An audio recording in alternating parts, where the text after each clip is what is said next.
Judy Resnick, Ellison Onizuka, Ronald McNair, and Gregory Jarvis. President Reagan called them heroes, and so they were. I'm David Hartman with Joan London. Today is Wednesday. It's the 29th of January. And here, from the Kennedy Space Center, is a live shot of the countdown clock. This the clock that the viewers were watching as they watched the launch yesterday. The clock is still running. And this morning, we are going to spend these 2 hours, remembering these heroes, these fine human beings who died so quickly, literally before our eyes yesterday in a flash of light and smoke. We'll talk with former astronauts, with members of Congress, and with two men who wrote books about the American reach into space and the people who took us there. We will also meet the people who knew Krista McAuliffe, and we will hear from some people who witnessed the tragedy firsthand. And also, what effect will seeing the tragedy have on children? An expert in educational psychology will help us understand what they're going through and what we as parents should be saying to our children. That's all coming. But first, Steve Bell in Washington. Steve? Thank you, David. Joan, good morning, everyone. Well, the questions, as you would expect, began seconds after the disaster yesterday. And today in Houston, investigators from NASA will look at computer data, television tapes, and the few bits of wreckage that have been retrieved so far from the explosion that ripped Challenger apart, killing the 7 crew members. While they look for the reason, the shuttle program has been put on hold. As John Quinones reports now, the mission had seemed so routine until that totally unexpected disaster struck.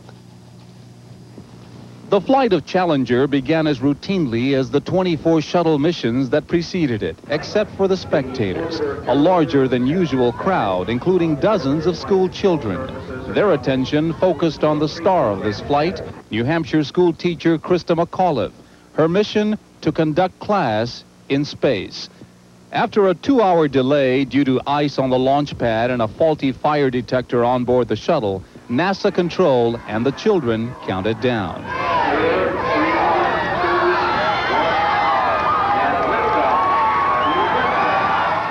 The liftoff appeared flawless. The spectators and Krista McAuliffe's parents watched proudly through tears of joy. 65 seconds into flight, NASA control orders Commander Dick Scobie to go to full power. Challenger, go at throttle up.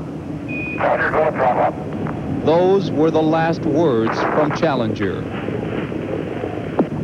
The billion-dollar spaceship, its crew of 7, and satellite payload disappeared. We have a report from the flight dynamics officer that the vehicle has exploded. 13 Air Force and Coast Guard aircraft and 7 ships began combing 6,000 square miles in the Atlantic. I regret that I have to report that based on very preliminary searches of the ocean where the Challenger impacted this morning, these searches have not revealed any evidence that the crew of Challenger survived. This morning, about 1,000 men and women from the armed forces have resumed combing the waters in the Atlantic, searching and retrieving whatever they can find of the remains of Challenger. All that debris and even some of the flight data back here at Cape Canaveral, some notes and photographs will be turned over to 4 investigative teams now studying the explosion. Steve? John, what about activities there at the Cape? What do we expect today? Well, Steve, behind me there are 2 launch pads and 3 spaceships in various stages of preparation for the 13 other shuttle flights that were planned for this year. All work there, of course, has come to a standstill. The focus now is on recovery, the gathering of those bits and pieces of the puzzle that it is hoped will lead to some answers. John, are we getting any sense of what kind of timing we're talking about in the delay for the space program? Well, the feeling here is that it will be at least a year before we see another shuttle flight take off from Cape Canaveral. Thank you very much, John Quinones at Cape Canaveral. This flight had been dubbed the teacher mission, of course, because of Krista McAuliffe, the Concord, New Hampshire high school teacher who was to be the first private citizen in space. As John McKenzie reports now, the tragedy hit Concord hard. Krista McAuliffe's life as a teacher astronaut filled her friends with excitement. Her sudden death brought them untold grief. At St. Peter's Church last night, she was remembered for her courage and her dreams. She was a teacher. She was a teacher first and foremost. and she wanted to teach even from space. McAuliffe said she wanted to help students demystify space, and yesterday morning at Concord High School, they gathered to watch, to celebrate her mission. Moments later, the celebration came to a sudden stop. Her dream had become their nightmare. It was like a part of us had died. After all the things that have gone up off the space shuttle, I couldn't believe that it happened to her. It was a hell, just a hell. This morning, Concord High will cancel classes and bring in professional counselors, trying to help these students deal with their loss. John McKenzie, ABC News, Concord, New Hampshire. Here in Washington, a symbol of the sorrow that's felt throughout the nation. The White House flag lowered to half-mast, a gesture being repeated all across the country. President Reagan praised the Challenger astronauts as pioneers, and he vowed that the space program will go on. In other news, briefly, fruit and vegetable growers in Florida say the damage from freezing temperatures Monday night was not as bad as feared. Killer freezes the past 2 winters had cost Florida growers some $3 billion. An Air Force enlisted man's been charged with spying, reportedly for the Soviets. Airman Bruce Ott was arrested at Beale Air Force Base in California, where he was assigned to the unit that operates the SR-71 spy planes. And 2 companies pressed by foreign competitors are joining forces. Stephen Ogg with details on that in this morning's Economic Report. Good morning. B.F. Goodrich and Uniroyal combining their tire operations into a single $2 billion a year joint venture. It'll be called Uniroyal Goodrich, and it's supposed to help the 2 companies fight overseas competition. Tire production accounted for a bit less than half of the overall business of both companies, and without tires, they're basically 2 more chemical firms. On Wall Street, a rally. The Dow up almost 19 points. Traders like the lower oil prices. And on the New York Mercantile Exchange, oil was up and down all day, with West Texas Intermediate closing down 66 cents. A Wall Street reaction to the space shuttle tragedy. Stock of major contractors down. Rockwell International, the builder, stock down almost $1. Lockheed, which maintains the ground servicing, down $1. And Morton Thiokol, which makes the solid propellant rocket boosters, down more than $4. Finally, the end of an era. At the American Motors plant in Toledo, Ohio, the last Jeep rolled off the assembly line yesterday, the last of more than 2 million Jeeps produced over the past 45 years. American Motors says it's a victim of changing tastes, which demand a fancier version. That's the economy this morning. Thank you, Stephen. Checking the foreign currency markets now. The dollar hit a 7-year low today against the Japanese yen. In Europe, the dollar down against the West German mark, the French franc, and the British pound. In London, the morning gold fix up $1 an ounce from yesterday's close in New York. And that's our news at 7. David? Thanks, Steve. 8 minutes after 7 right now. Dave Murray's got the weather for the country. Good morning, Dave. Good morning. Let's go right into it. The cold dip in the jet stream is easing on this Wednesday, pulling back to the north. So the southeast, though, you are certainly on the cold side this morning. You'll be getting back to normal by the afternoon, readings in the 60s. And from Texas all the way back into Southern California, look for some 70s, though there's plenty of cold air to the north from the northern plains all the way over to New England. Weather this afternoon, a fast-moving Alberta clipper will zip across the Great Lakes, the Ohio Valley into the northeast. Gusty winds and a pocket of 1 to 3 inch snow. More cold winds in behind the system. In the far west, expect rain and wind along the coast. A little bit of ice and snow in the mountains. That's a look at the national weather. Now here's what you can expect. Mostly cloudy today, milder, a few flurries, a high of 34. Chance of a heavier snow burst this afternoon, bringing a quick inch of snow. Tonight, clearing brisk and colder, a low of 12. Tomorrow, mostly sunny and chilly, a high of 30. And that's our weather report for Wednesday. David? Thank you, Dave. 9 minutes after 7 right now. Last April, Senator Jake Garn of Utah flew aboard the Space Shuttle Discovery. Senator Garn joins us this morning from Washington. He's with Steve Bell. Good morning, Senator. Good morning, David. What do we know, if anything, Senator, or what do you know? What have you learned, if anything, new about the tragedy yesterday that we didn't know last evening or yesterday during the day?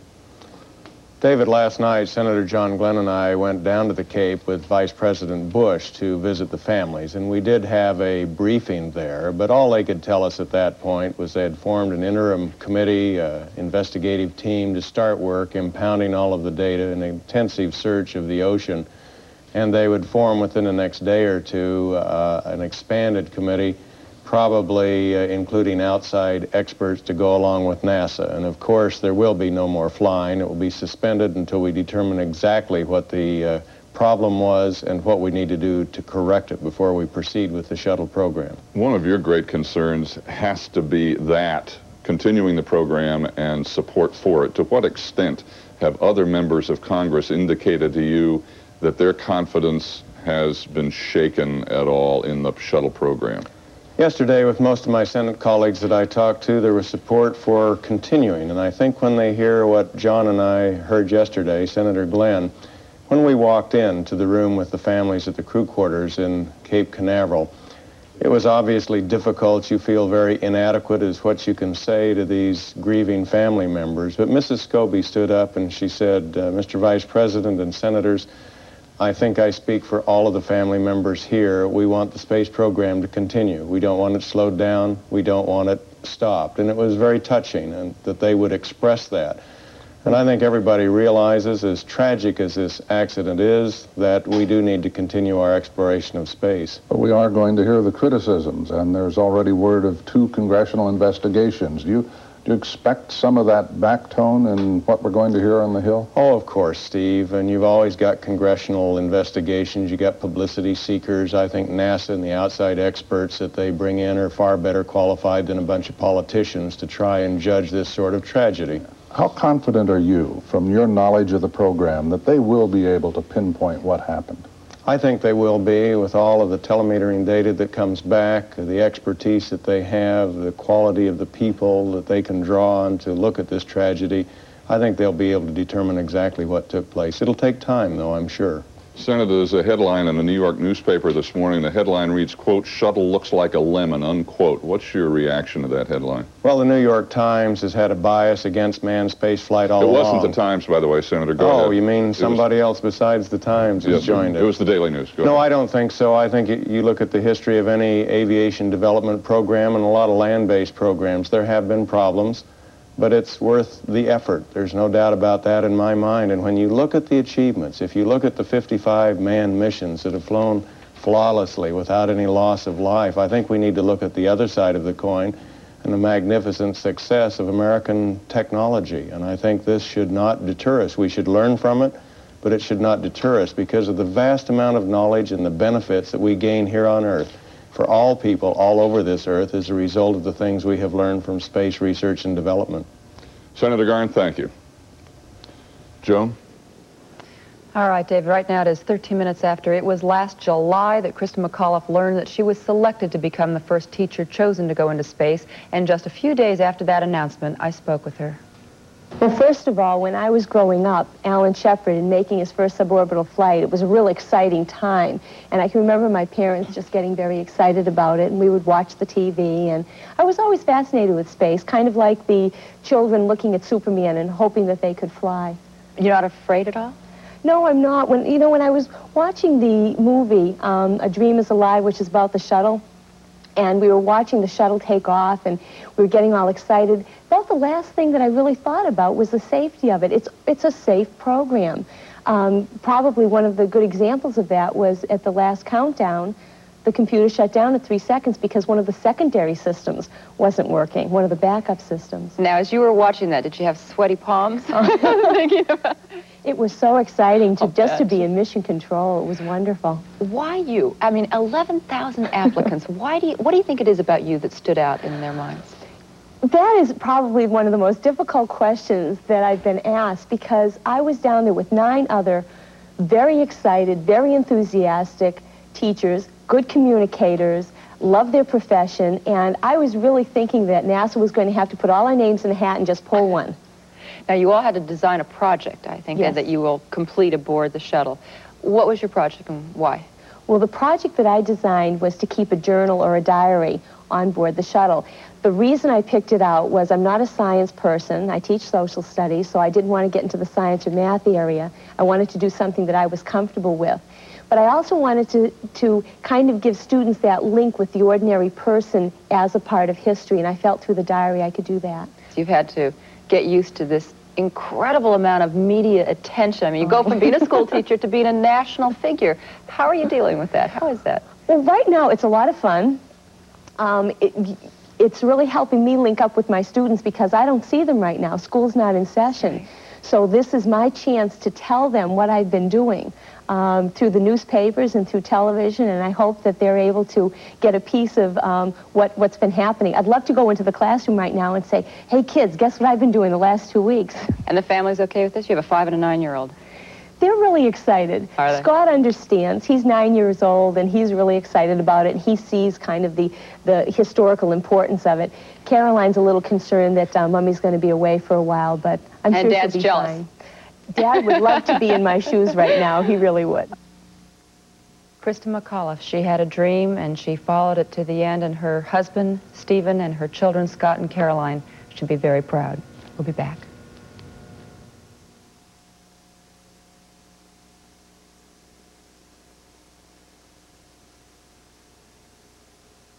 Well, I don't care about him or his rotten column. I care a lot about 12 men and women who'll be sitting in that jury box deciding whether you're innocent or guilty. Next on Dynasty. Mr. Carrington, do you think Alexis Colby is capable of extreme violence? Yes. Why don't you talk to me about it? You can trust me, you know that. I know who killed Mark Jennings. Dynasty, today at 4 on WKRC Channel 12. Mother, I wanted you to be the first to know.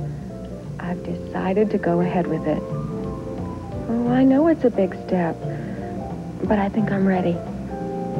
I have thought about it, and I've listened to you both. I know it didn't work out with the others, but this time it'll be different. Mom, it'll be wonderful. I just can't wait. Tonight's the big night. Tonight is your night at Tri-County Toyota. Rain eases up, the sun eases down, and Stokely's finest does the rest. S-T-O-K-E-L-Y, little teeny green leaf, that's finest. Easy to cook, easy to love, making your life the easiest. S-T-O-K-E-L-Y, little teeny green leaf, that's finest. Vegetable, fruit, and tomato products that are easily the finest. Stokely's finest. S-T-O-K-E-L-Y, little teeny green leaf, that's finest. The leather makers have brought thousands of genuine leather jackets, coats, pants, skirts, blazers, and car coats to Cincinnati. From January 22nd to February 10th, you can save on dozens of styles and colors of leather in sizes including big and tall. Everything is genuine leather, some genuine suede, with prices that begin at just $49. But hurry, the leather sale ends on February 10th. The Leather Makers Leather Sale at the Cincinnati Gardens, 2250 Seymour Avenue, January 22nd to February 10th.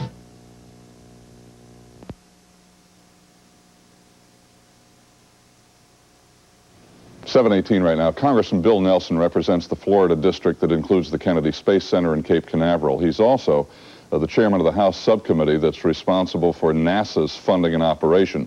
And earlier this month, he became the second member of Congress to fly in a shuttle.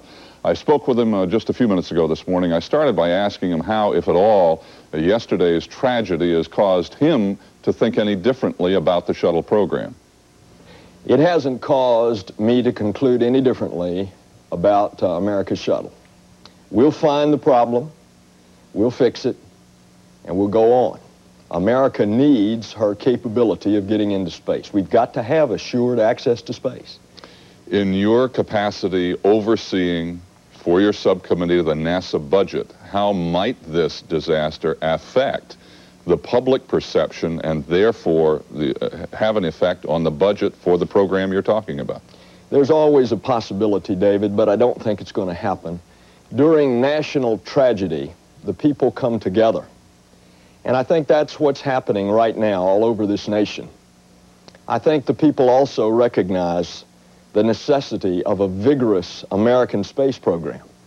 And although there will be the short-term effects of the delayed launches. We had an ambitious schedule this year. There will be the calls for cuts in the space program, but those won't prevail in the halls of Congress. Krista McAuliffe, on that flight yesterday, to what extent should we perhaps reconsider non-scientific professionals going up in the shuttle?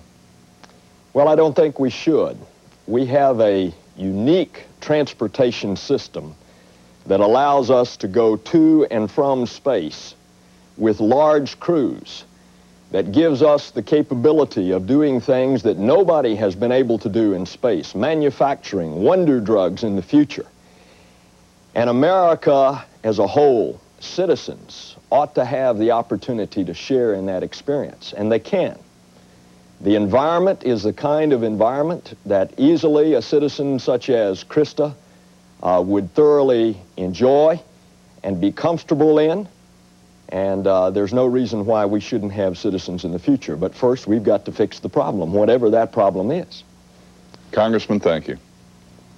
William Nelson earlier this morning. And now joining me, John Glenn, the first American to orbit the Earth, now a senator from Ohio. He's in Washington. Morning, Senator. David, how are you? Glad to be with you. Thank you, sir, and good morning. To what extent was something like this inevitable in the history of this whole process? Well, you hate to say inevitable, but you know we're out on great exploration, and we're out on the cutting edge of science, and where you have great risks, there are great rewards, and we've always known that this day probably would come sometime in our heart of hearts, but we wanted to set it back just as long as we possibly could, and been very good at that. This was 56 missions, 24 shuttle missions out here with the speed and the power and the complexity that mankind has never known before, and brought that all off because of an emphasis on safety, but it also shows, along with all of our triumphs that we have in the program, that tragedy lurks in the wings. It's right around the corner if anything at all goes wrong with these kinds of powers and speeds.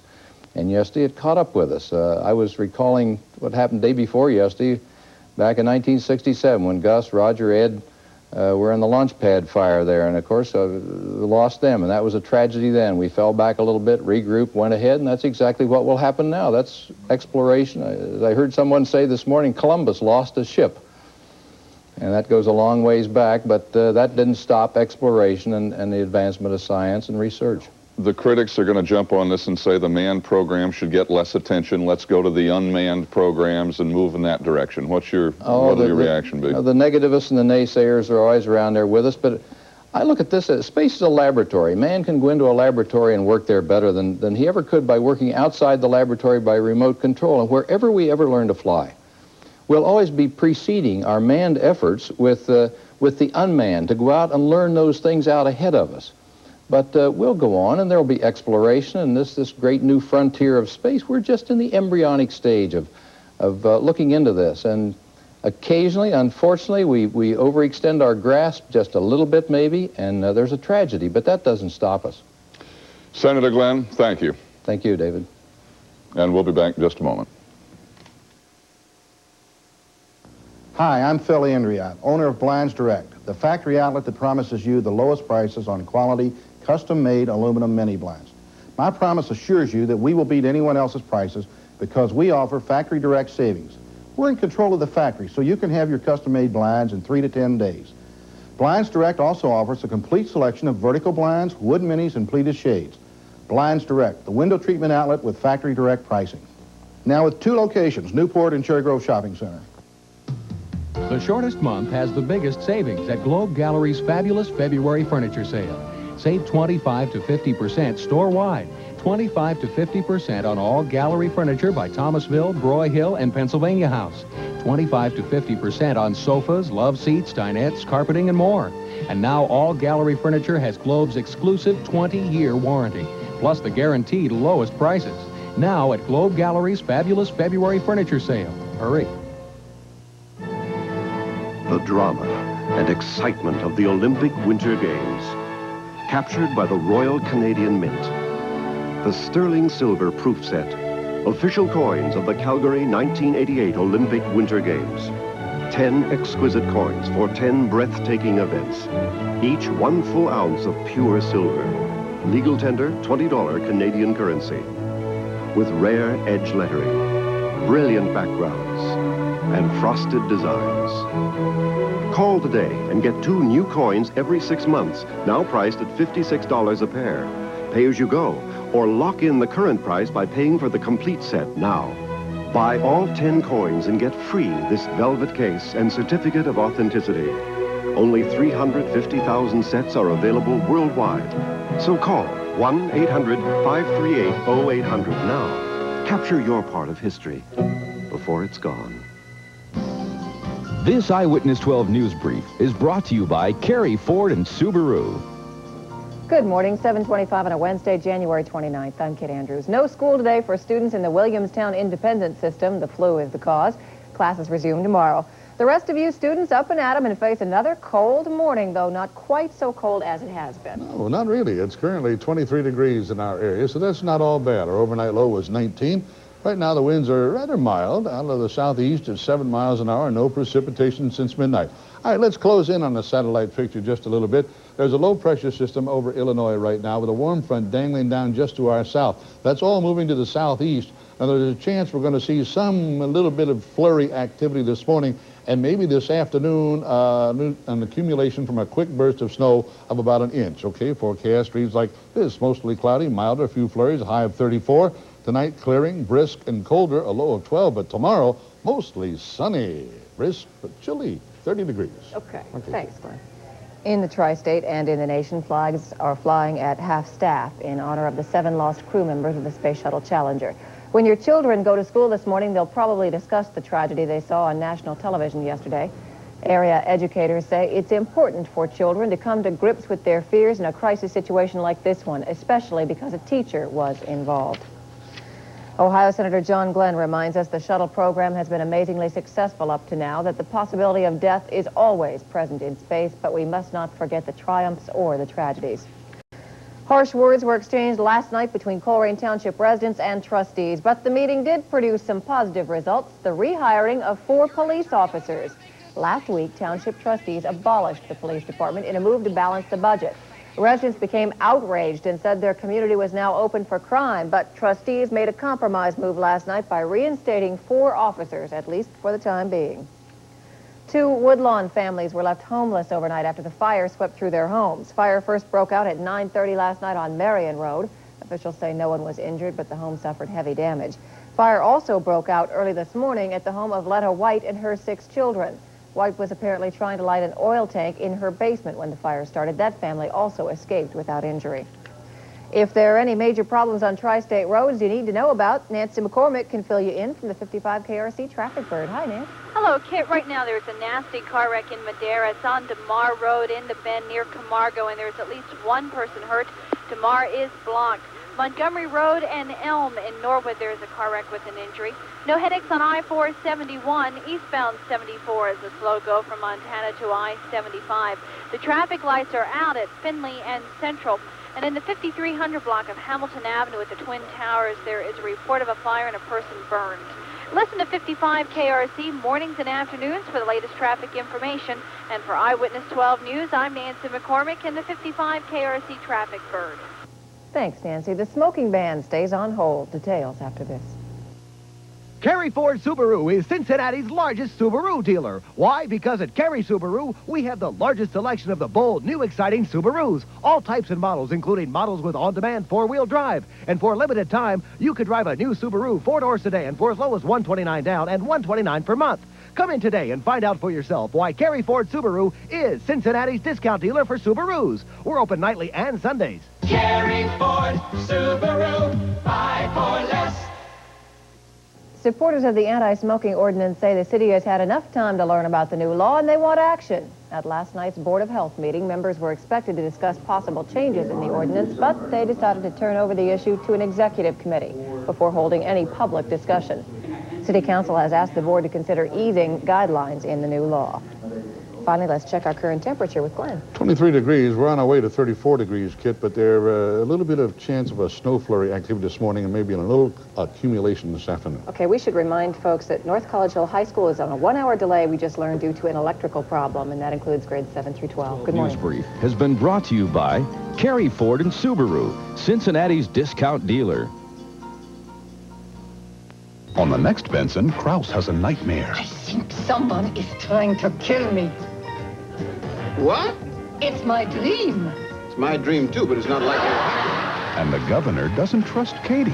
Did you say school dance? Yeah. Benson, when you were 14, did you dance with girls? Well, I did a lot more than just... I can't look. Benson, today at 5 on WKRC, Channel 12. You're watching WKRC TV, Channel 12. A flag at half-mast at the Kennedy Space Center in Florida. And this morning we're remembering the 7 members of the Challenger crew. I'm David Hartman with Joan London. Gene Cernan is a veteran of the American space program. You might remember him, of course, the last man to actually walk on the moon. That was Apollo 17. He'll be with us in just a few minutes. So will another former astronaut, Deke Slayton, who was aboard the Skylab. They'll join us in a while. We are also going to be going live to Concord, New Hampshire, to meet some people who knew Krista McAuliffe, the former mayor of her hometown and the superintendent of Concord schools. Also, Tom Wolfe wrote The Right Stuff about the early days of our space program, and he is going to be with us. Right now, though, it is 7:30, and Steve Bell has all the news. Steve? Thank you, Joan. Good morning, everyone. Planes and ships from the Coast Guard and Air Force are sweeping some 6,000 square miles of the Atlantic this morning for the scattered remains of the Space Shuttle Challenger. But NASA officials say they may never recover enough debris to determine what caused the nation's worst space disaster. That will have to come from computer data and other monitoring technology. Liftoff on what would be Challenger's last flight seemed picture perfect at yesterday's Cape Canaveral launch. But 65 seconds later, NASA ordered pilot Mike Smith to go to full power. And that's when the billion-dollar spaceship exploded, disintegrating with its crew of 7. Challenger's fiery end plunged the nation into mourning. Sheila Cast reports.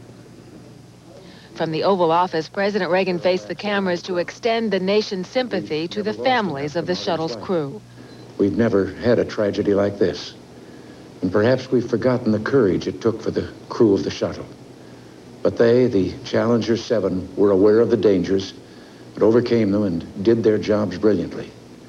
We mourn 7 heroes. The mourning included lowering the flags to half-mast and dispatching Vice President Bush to Cape Canaveral to share the president's concern with the families of the crew. The president, in his televised message, reaffirmed his confidence in the U.S. space program. We'll continue our quest in space. There will be more shuttle flights and more shuttle crews, and yes, more volunteers, more civilians, more teachers in space. Nothing ends here. Our hopes and our journeys continue. Some question whether the shuttle should still draw civilians or even whether it should continue. The president made it clear that as that debate unfolds, he'll be a big booster for the shuttle program. Sheila Cast, ABC News, the White House. Challenger's crew represented a cross-section of veterans and first-timers. Commander Dick Scobie of Washington State on his 2nd shuttle mission. Second in command, pilot Mike Smith of North Carolina on a 1st mission. The mission specialists, Air Force Lieutenant Colonel Ellison Onizuka, the first Hawaiian astronaut. Judy Resnick of Ohio, the 2nd American woman astronaut in space on her 2nd flight. And Ronald McNair of South Carolina, also a 2nd-timer. Gregory Jarvis, a civilian technician from California. And, of course, Krista McAuliffe, the school teacher from New Hampshire. An investigation team begins meeting at the Space Center outside Houston today to try to unravel the mystery of the Challenger disaster. As Chris Bury reports, the tragedy stunned the close-knit community outside Houston that serves the Space Center. The flags flew at half-staff as the mood sunk at NASA's Johnson Space Center near Houston. NASA employees shook their heads in disbelief and wiped away tears as they watched the bad news on TV. I think everybody was just stunned and shocked and really can't comment on it too much. We've been asked not to. While NASA imposed a news blackout, the nearby community of Clear Lake went into mourning. It's a company town where nearly everyone either works at NASA or knows someone who does. You know, we're also proud of what they have done in this area. When something like this happens, it just sort of like a community wake. And this kind of tragedy is, I think, going to devastate this community. Amid all the sorrow here, there is also a great concern about the future, about what will happen to the 15 shuttle missions that had been planned this year. I hope this doesn't hurt the space program. I don't think it should. I think that we should keep going, and I think that we should have a positive attitude. But for now, the immediate task here is to recover from the personal loss in this company town, more intimately connected with the space program than any other. Chris Bury, ABC News at the Johnson Space Center near Houston. And that's our latest news. David? Steve, thank you. And it's almost 25 minutes before 8. Dave Murray's weather right after this.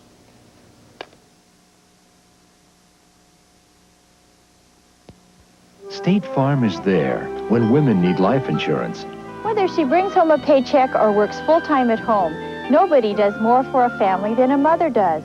That's why so many women talk to State Farm agents about life insurance. We listen, and we help make sure that everything a woman wants to do for her kids gets done. I know how she feels. I have a family, too. Just like a good neighbor, State Farm is there. Hello, everyone. There are two batches of stormy weather on this Wednesday. One is the small Alberta clipper zipping across the Great Lakes, the Ohio Valley, pushing into the northeast. Expect light snow, gusty winds, and more cold. Then out west, here comes our next wet weather producer. This is a satellite view. Plenty of clouds pushing in with an awful lot of wind and rain along the coast, some ice and snow over the mountains. This system is going to bring slightly cooler air over much of the west, but for much of the southwest today, you're in for more record heat. That's a look at the national weather. Now here's what you can expect. Mostly cloudy today, milder, a few flurries, a high of 34. Chance of a heavier snow burst this afternoon, bringing a quick inch of snow. Tonight, clearing brisk and colder, a low of 12. Tomorrow, mostly sunny and chilly, a high of 30. That's our weather report. More on the shuttle disaster right after this. Yes, Wickerman, tell me about Topeka. One of my salesmen telling me how rough it is on the road. I ought to know that's how I started. Well, go get him. I also know he's staying at Howard Johnson, enjoying their executive section. Fine with me, because at Howard Johnson, he gets his extra comfort at a rate that lets me get a good night's rest. Yes, McConkie. Oh, talk to me about Tallahassee. Howard Johnson Hotels and Lodges. A good deal, and a good deal more. I've heard it. Have you heard it? It's about Tic Tac. Oh, it still has just 1.5 calories, but it does something amazing. It refreshes your breath a long, long, long time.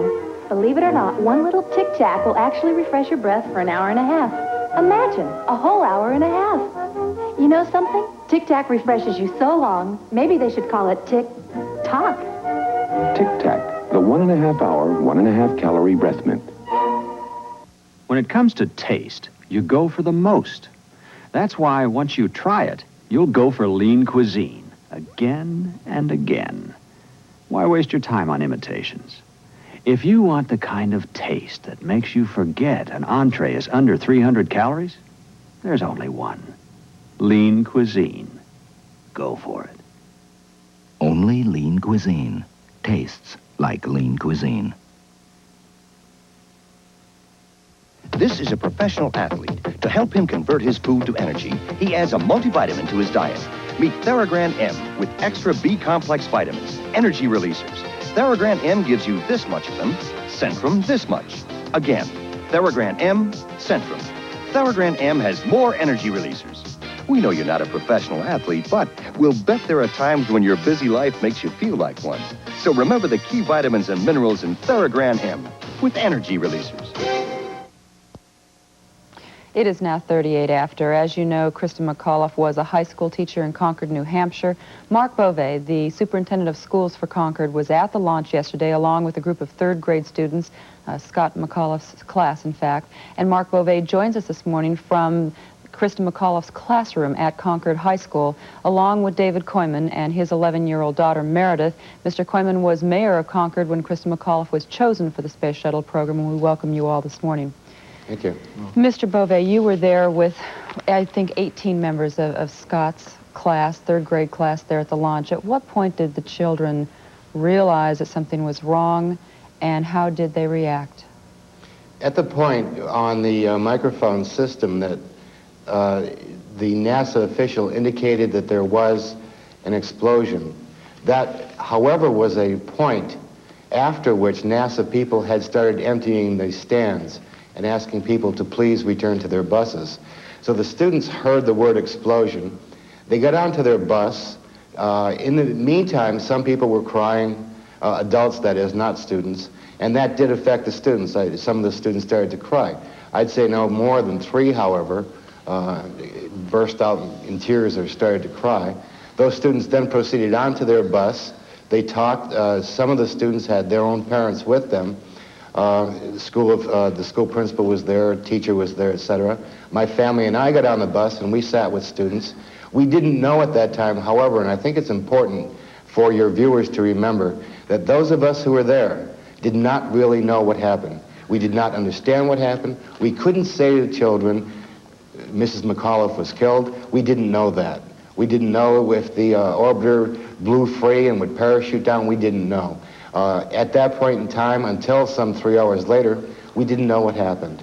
And of course, there were many, many students all over the country, certainly back at your school there, that were also watching on televisions. What is being done now within the school system there at Concord in order to deal with the problem, Mr. Beauvais?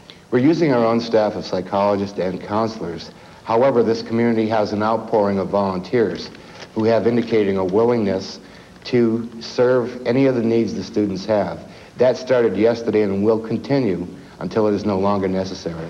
Mr. Koyman, you really got to see up close the amount of publicity and celebrity that came along with being chosen the first teacher to go into space. How did Krista react to all of that and deal with all of that? I've often said that Krista, the community, she was selected as a teacher in space, but Krista was looked on as a representative of a goodwill ambassador for the Concord community. Krista seemed to emerge after her selection as a person who seemed destined for that role. And I think, I've said it before, that the community, to the extent that a community can, we all fell in love with Krista after her selection. I think her vitality and her perspective and her spunk just won us all over, and we became one with her. She was very much a representative of our community, and she seemed to embody all those things that we think about our community as being in a positive vein. I think for that reason, the realization now that the loss of Krista is beginning to hit the community very hard. And in fact, the whole nation fell in love with Krista. I know you have your 10-year-old daughter there, Meredith. Yes. Meredith, you were also watching with your class on television the launch. After you saw it, after you had some time to think about it, what did you do? Well, at first I was sad, and I didn't really know what to think, and I wasn't really sure if it was really true that it had blown up. And I was really sad because I had saw her in person and gotten her autograph. And you also then sat down and you wrote a poem. Would you read that for us? Yep. She died the first try, nobody knows why. We are sorry for her, but the braveness is great. Her heart was full of joy, her mind determination, but now is known happy in heaven. You taught us so much, and you are loved. We long to shake your hand, but the chance is gone. We saw the explosion, we cried our tears. We thank her for her braveness and for getting her fears. Thank you for trying to reach for a star, even though you didn't catch one. We love you, Sharon Krista McAuliffe. And thank you, Meredith, very much. You're welcome. And Mr. Beauvais and Mr. Koyman, thank you very much. You're welcome. And we will be back. Stay with us.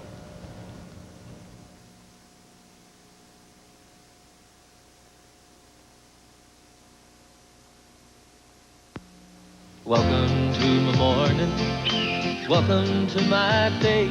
I've always chosen nature's way. That's why I love new Post Natural Raisin Bran. It tastes great, and it's natural. Some raisin brands sugarcoat their raisins. Not Post. These beauties are naturally sweet. And taste these oven-baked wheat and bran flakes. No preservatives. Post, the best raisin bran this country boy has ever tasted. Make the natural choice. New Post Natural Raisin Bran. Minute rice fits the way. You're cooking with chicken today. With chicken roasted, broiled, or fried in a casserole or on the side. Minute rice. Always fluffy, always light. Makes a meal taste just right. Minute rice fits the way. You're cooking with chicken today. With chicken divan, it's simply divine. Sweet and sour, so fine. In 5 minutes flat, you'll like it like that. Minute rice fits the way you want to cook today. I'm Dr. David Schneider of Restorative Vision Centers. You may already have heard about a remarkable procedure called radiokeratotomy that can eliminate the nuisance and expense of glasses or contact lenses. I personally have performed more than 1,000 of these in-office procedures. Patients often report that their new freedom from lenses has literally changed their lives. For a free screening exam, Phone the Restorative Vision Centers at 741-1313. Restorative Vision Centers, where experience is the difference. And here's another big hit from your reliable man of bowls. Now with 7.9 Cutlass Sierra. Your reliable man of bowls are busting the charts once again with another hit. Oldsmobile Cutlass Sierra. Buy one with 7.9% GMAC financing and save. 7.9 on Cutlass Sierra now through February 22nd. It's the solid old Tipperary. At your reliable man of bowls.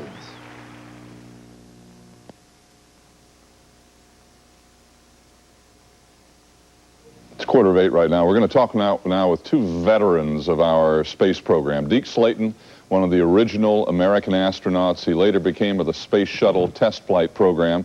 He joins us from the Johnson Space Center in Houston. Gene Cernan, he was the last man to walk on the moon. And he is with us from KTRK TV in Houston. Good morning, Gene. Good morning, Deke. Good morning, Dave. Good morning, David. Good morning.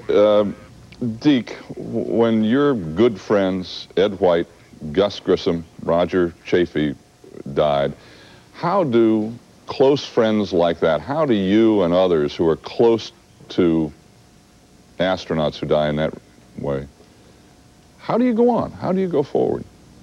Well, David, those of us that are in the business been through that kind of experience a number of times. That just kind of goes with the turf. It's a price you pay for the ticket, I guess. And so what you hope is that you learn something constructive from it and apply it to the future and press on and are better for it. And I think that was the case in that particular accident.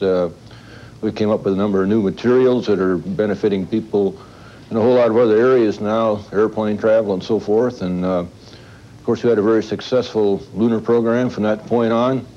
And I think it was, in a large extent, due to the rigor that got into the program after that particular accident. So let's hope the same equivalent thing comes out of this one.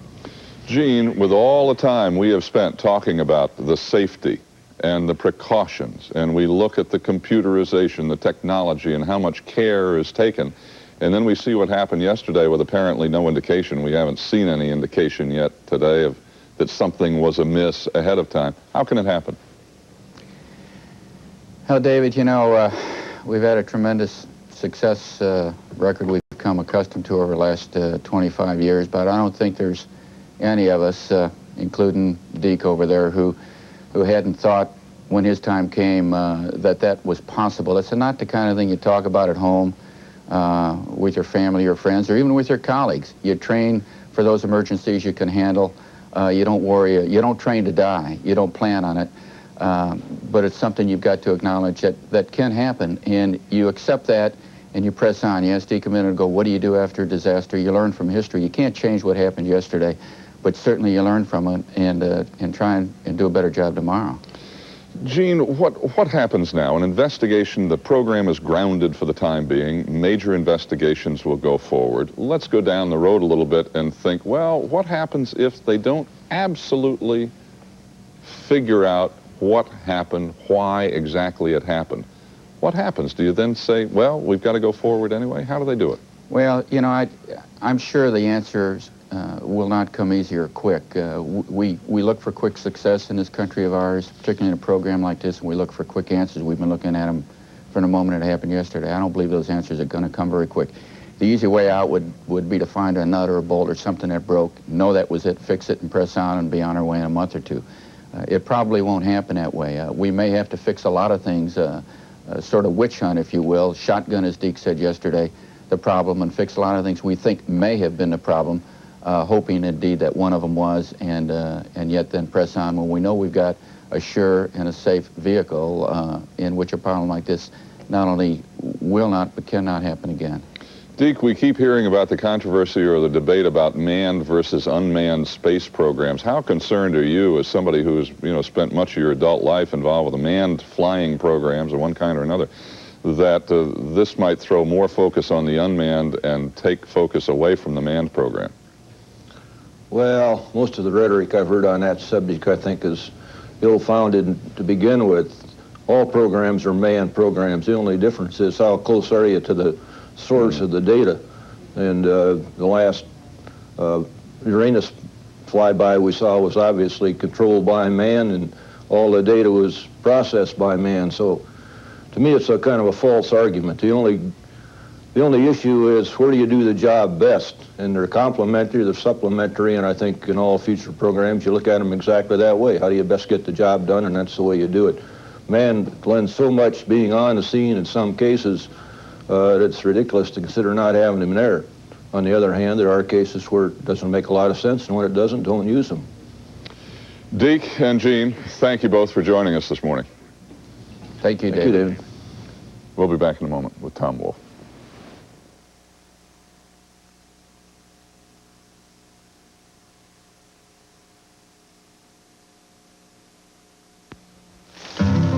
We started making Jimmy Dean sausage in 1969, my hometown, Plainview, Texas, and the folks kind of like it, and then folks from Lubbock started buying it, and in Dallas, and then it just kind of spread all over.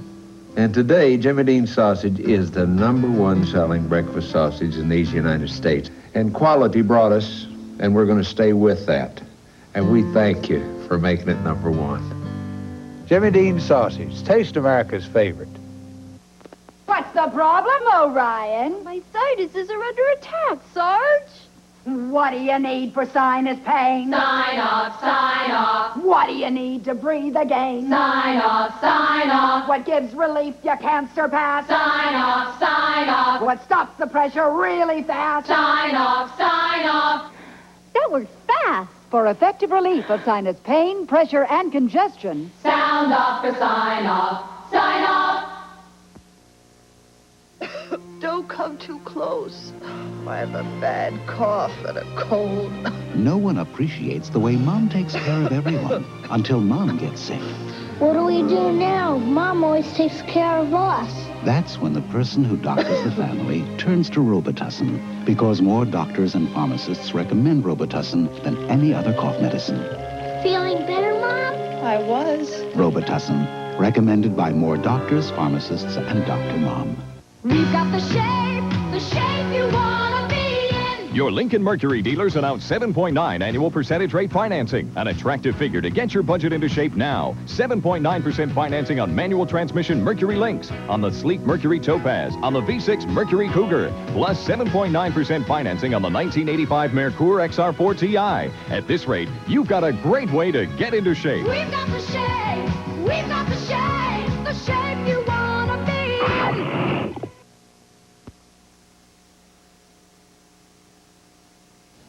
8 minutes of 8 right now. For 6 years, Tom Wolfe interviewed astronauts and their families before he wrote his book, The Right Stuff. It was published in 1979, became a bestseller, and in 1983, of course, it became a movie. It gave us really our first intimate look at the lives of the people in the original space program. Our earlier astronauts also faced tragedy. The fire on the launch pad that killed Gus Grissom, Edward White, and Roger Chaffee back in 1967 that we just talked about with Deke Slayton. This morning, Tom Wolfe is joining me. Good morning, Tom. Good morning, David. You're quoted as saying that after you wrote the book, to this day, I'm not very interested in the exploration of space, unquote. What is it then? What was of such great interest and is to you? Well, to me, the psychology of the pilot. Not just the psychology of the astronaut, but the psychology of, particularly of the fighter pilot. That became the thing that was most intriguing, and is most intriguing to me to this day. You know, these pilots, and all of our first astronauts were military pilots, are well aware of the dangers they're facing. Irene Carpenter, who was the wife of one of our Mercury astronauts, told me, said, you didn't need the statistics. She said, when you find out that by the age of 25, you've been to about 18 funerals of close friends and associates of your husband, and your schoolmates have maybe been to 1 or 2 of a grandmother, you know it's a dangerous field. And the Navy actually came up with some statistics that they compiled in the late 60s, over 4 years, in which they determined that a Navy pilot flying for 20 years would be a typical career, stood a 23% chance of dying in an accident. That doesn't count combat. Right. That wasn't combat death isn't considered accidental. 56% chance of having to eject and come down by parachute to avoid dying. And the funerals make these statistics very clear. And so they arrive at a code, which I named the right stuff, but a code of dealing with this equation that they're confronting every day. And I think it becomes both a kind of superstition in which you say to yourself, the averages say this, but I'm not an average person, and a code of behavior. Senator Garn this morning said that he went with Senator Glenn, I believe, and Vice President Bush down and met with the families of all the people who died yesterday, and that Mrs. Scobie, the wife of the commander, said the program must go forward. What's your reaction to hearing that? Well, that is also typical of the kind of strength that the wives of military pilots must have. In the case of the first catastrophe in our program, when Grissom and White and Chafee died, I interviewed one of the wives who was sent over to the home of Mrs. Chafee after the news had just broken. I mean, it hadn't really broken on the airwaves, and there's a very strict protocol among the military about how to handle a death. And a wife, or no woman, in fact, it was very strict, should break the news to the widow. It had to come from a man of some authority, preferably a close colleague of the dead pilot. The wife, another wife, was supposed to go over and give solace. So this particular wife went over to Mrs. Chafee's house. She stood around, and already Mrs. Chafee knew something was up. Finally, one of the other astronauts arrives. She at this time was putting some dog food into a pan. The astronaut came in and broke the news. She looked him in the eye and said, "Thank you very much." She finished what she was doing, and then faced the. It's a strict, tough life. Tom Wolfe, thank you, and we'll be back.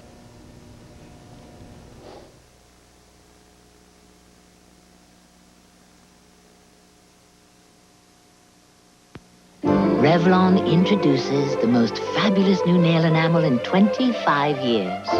No other nail enamel outwears it without the usual touch-ups. And it shines.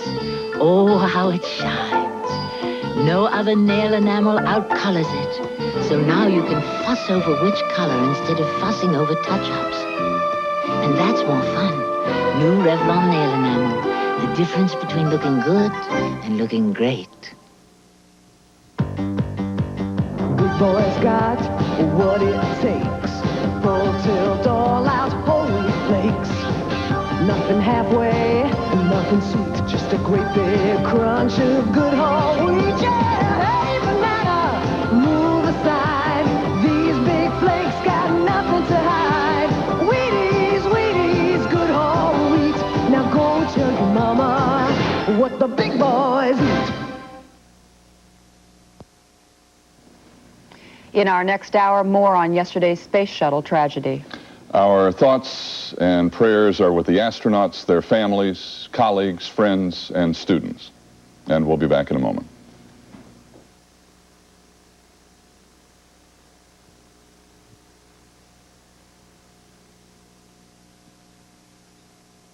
This is ABC. Cheer the Disney home team live as they blaze across the ice with Olympic champion Linda Fradiani in Walt Disney's Magic Kingdom on Ice. My time behind the wheel has to be fun, with no hassles. So I go to Joseph. They know cars. I always heard, ask your neighbor about Joseph before you buy. So I did. Know what? He was so smart, I married him. My car's vital to my business. If something goes wrong, I can count on Joseph. Otherwise, I'd have to call my husband. I hate to do that. Today, buying and maintaining a car should be simple. At Joseph, it is. Joseph Chevrolet, all you need to know about cars.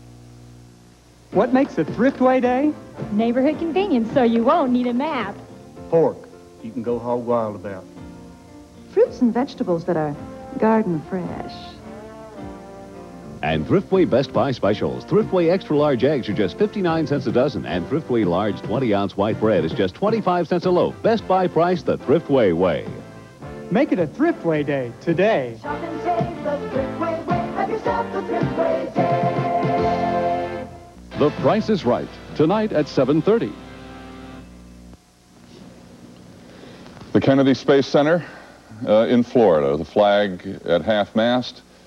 This, of course, the launch pad from which Challenger lifted off yesterday morning.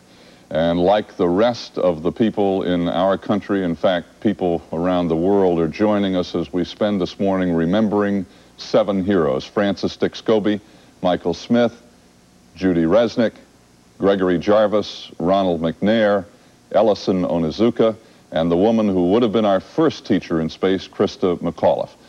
I'm David Hartman with Joan London, and we'll be talking, that is, some more this morning with our former astronaut, Gene Cernan. He'll be with us in just a few minutes. And I suppose grief hits hardest at those who witness a tragedy firsthand, and we will meet some of those witnesses. And we will also go to Concord, New Hampshire, Christa McAuliffe's hometown, to see how people who knew her there are handling this very sad time for all of us. First, minute after 8, Steve Bell down in Washington with all of the news. Hi, Steve. Hi, David, Joan. Good morning, everyone. As one NASA engineer put it, Mission Control's tapes will be reviewed millisecond by millisecond.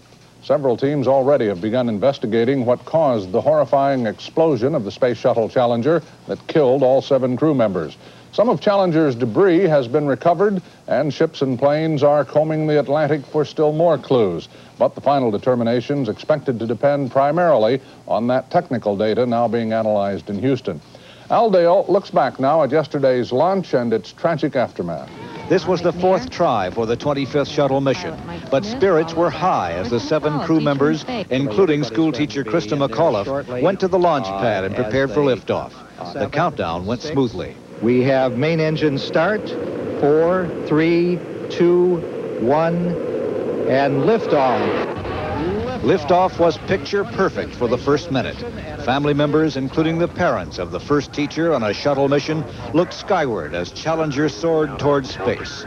Then the horror that would transform the day from one of joy and hope to one of despair. 15 seconds, velocity 2,900 feet per second, altitude. The normally confident voice of Houston Control became noticeably affected. We have a report from the flight dynamics officer that the vehicle has exploded. Flight director confirms that. We are looking at checking with the recovery forces to see what can be done at this point. It took a while for the reality to sink in. Faces told the story.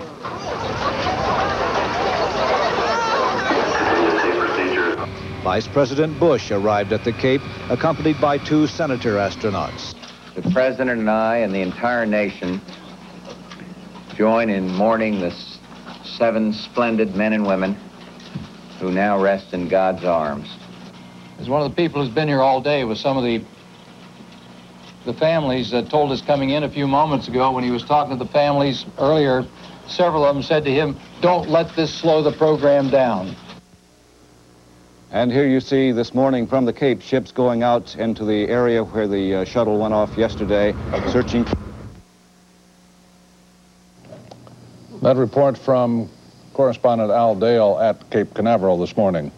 4 of the 7 crew members who died were on their second shuttle missions, among them spacecraft commander Dick Scobie, mission specialist Ronald McNair, the second black in space on his second mission. So was mission specialist Judith Resnick, the second woman in space. And aerospace engineer Ellison Onizuka had flown on the shuttle's first secret mission, he also the first Japanese American in space. Aeronautical engineer Michael Smith, the pilot, although on his first mission, electrical engineer Gregory Jarvis on his first shuttle flight, and of course, best known, Christa McAuliffe, who was to have become the first teacher in space. As experts try to determine what went wrong, Lynn Scher reviews the now painfully familiar television tape for clues to the tragedy. As Challenger climbed into the sky, it looked normal. Pretty as a picture, observers said, textbook perfect. And then perhaps the first sign of disaster. An orange flame where the big fuel tank is connected to the shuttle and where its fuel lines feed into the 3 main engines. At the left, a plume indicating gases from the tank supply of liquid hydrogen and oxygen, more food for the fire. Within seconds, the flame jumps upward, the source of the catastrophic explosion. It is an immense fireball igniting yet another explosion at the top of the external tank, and it consumes the shuttle. Then, for a moment, from out of the smoke, we appear to see the top of the Shuttle Challenger emerging briefly. Our last view of the now ruined spacecraft before it falls to the sea with its very precious cargo. Finally, a view of one of the solid rocket boosters, still burning but on a cockeyed path, separated prematurely from the shuttle on its way to the ocean. That, at least, is what we can see from the tapes. But the pictures are just one of the tools NASA will use to try to determine the cause of the explosion. They'll also look at the data transmitted during the liftoff sequence.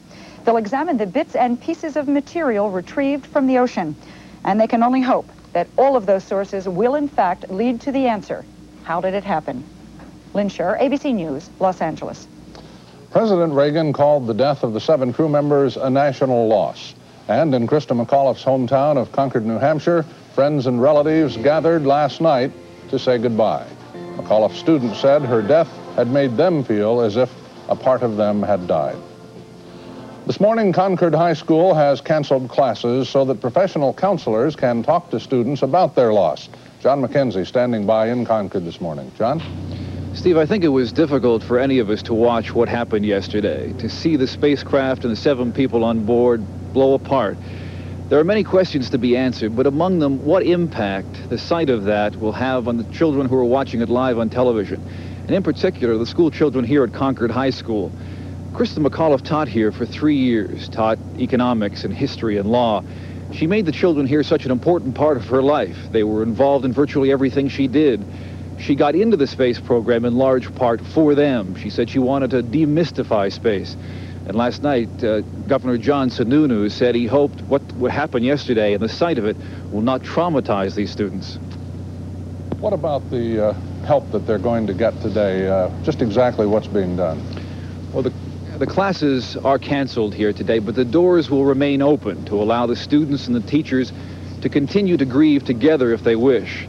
They're also bringing in professional guidance counselors to talk to the students.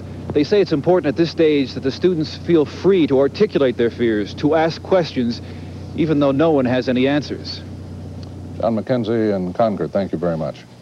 Briefly now, other news this morning. Temperatures in Florida did not drop as much as feared yesterday, sparing citrus growers another deep freeze. Killer freezes, you'll recall, over the past 2 years have cost Florida growers $3 billion. And there's been another spy arrest in this country. Airman First Class Bruce Ott charged with trying to pass intelligence to the Soviet Union. Ott working at the aviation wing in California that operates super-secret SR-71 spy planes. And that's our news at 8. Joan? Thank you, Stephen. Right now to 7 minutes after 8 and time for the weather. And Dave Murray, what's it look like? Well, we've got another mixed bag today. We've got plenty of clouds as we look at the view from the weather satellite this morning. Clouds from 2 storm systems. One is starting to push into the west coast this morning, the other into the Ohio Valley. This is a small Alberta clipper that will quickly push to the east with gusty winds and a pocket of about 1 to 3 inch snow, though I think heavier snow is going to fall across eastern portions of New England during the night tonight. Out west, the storm is going to fizzle rather quickly as it comes up over the mountains, but a new Alberta clipper is going to pull together in the plains. That's going to reinforce the cold and the snow for the northern plains. At the same time, most of the east coast will clear out. That's a look at the national weather. Now here's what you can expect. Mostly cloudy today, milder, a few flurries, a high of 34. Chance of a heavier snow burst this afternoon, bringing a quick inch of snow. Tonight, clearing brisk and colder, a low of 12. Tomorrow, mostly sunny and chilly, a high of 30. That's our weather report. Have a safe Wednesday. David?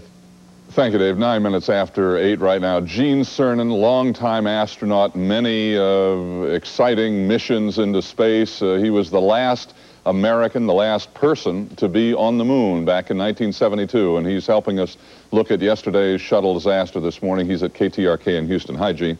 Good morning, David. Gene, there was a headline in a New York newspaper this morning, in the New York Daily News, as a matter of fact. It said, and I'm quoting, the shuttle, quote, the shuttle looks like a lemon, unquote. What's your reaction to hearing that quote, or if you were to read the quote? Well, I hadn't heard it until just this moment, but it's obviously very short-sighted. The triumph, the accomplishments that the shuttle has brought this nation and the people of it that are to a great degree yet unrealized, phenomenal. I don't know how anyone can print. I'm not even sure that that's newsworthy.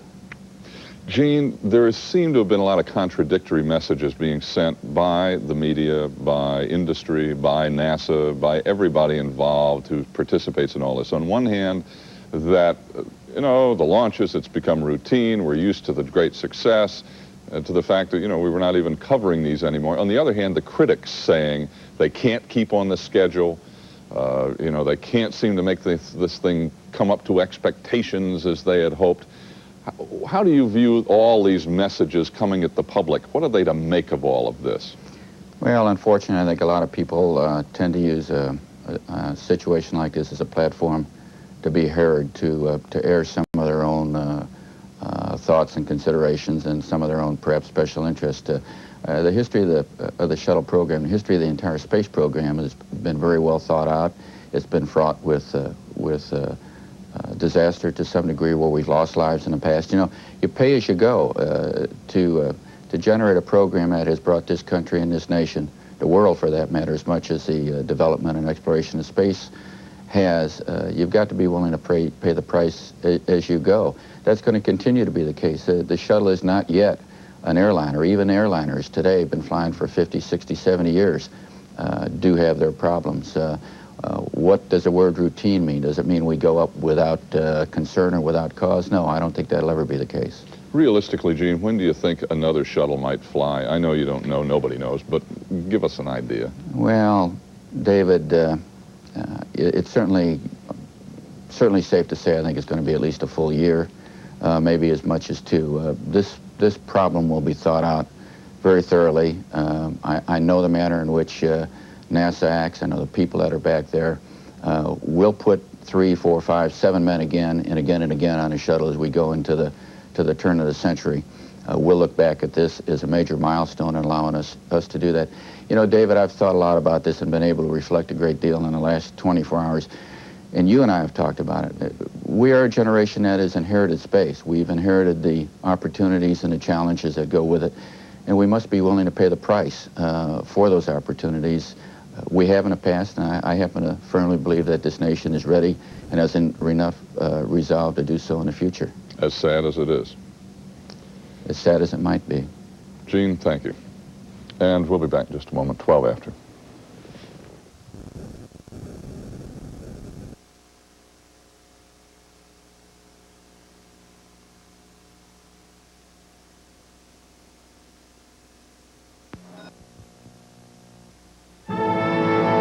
The drama, the excitement, the honor of the Olympic Winter Games, captured in precious metal by the Royal Canadian Mint.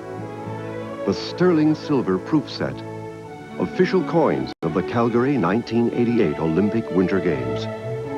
10 coins for 10 events. The mintage is limited to 350,000 sets worldwide. Available only on a first-come, first-served basis. Each coin is struck by the Royal Canadian Mint, whose high standards are evident in every detail. Frosted designs, brilliant backgrounds, rare edge lettering, each 1 full ounce of pure silver. Call to subscribe, then purchase the coins as issued, 1 pair every 6 months, now priced at $56 a pair. Or pay for the full set now and lock in the current subscription price. You'll start with downhill skiing and speed skating. Purchase all 10 coins and receive free this velvet case and certificate of authenticity. Issued by the Government of Canada, these splendid coins are outstanding examples of the minter's art and contain all the ingredients of value. Striking beauty, limited mintage, and each is legal tender $20 Canadian currency. To be assured of a set, call 1-800-422-3000. That's 1-800-422-3000. Call now. Capture your part of history before it's gone.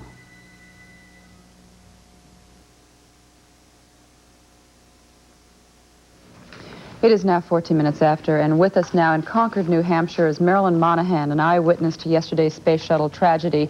She watched the launch from the same bleachers at Cape Canaveral that held the friends and families of the astronauts. Marilyn is a sixth-grade teacher from Manchester, New Hampshire, and president of the state chapter of the National Education Association, the NEA. And good morning, Marilyn. Good morning, Joan. You were standing with who there at the launch?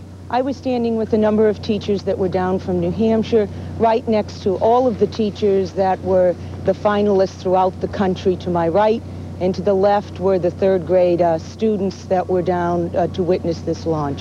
And those were the students from Scott McAuliffe's third grade class, I know. That's correct. What did you see and what did you hear? Well, we positioned ourselves very carefully so that we could see both the countdown board and also the launch, the rocket itself off to the left. And we were excited when the launch down count went below 9, since that's what it had been held at for so long. And there were cheers to our right as we screamed, give me a C, give me an H, give me an R, and we spelled Krista and yelled for teachers. And then suddenly the countdown kept going, and it was finally at 0, and we had a liftoff. And there was just incredible excitement to see that liftoff. The Challenger veered to the right, and a great cloud of white smoke just enveloped the area. It was white trail of smoke from the Earth right to the heavens. And then suddenly the second happening where the two rockets were to disengage from the Challenger occurred. They went off to either side, and suddenly we heard that there was a major malfunction and a silence fell over, or there were screams. And then they announced that there had been an explosion, and stunned silence and disbelief just engulfed all of us. I know that Krista's parents, the Corrigans, were also there in that area. Did you look for them?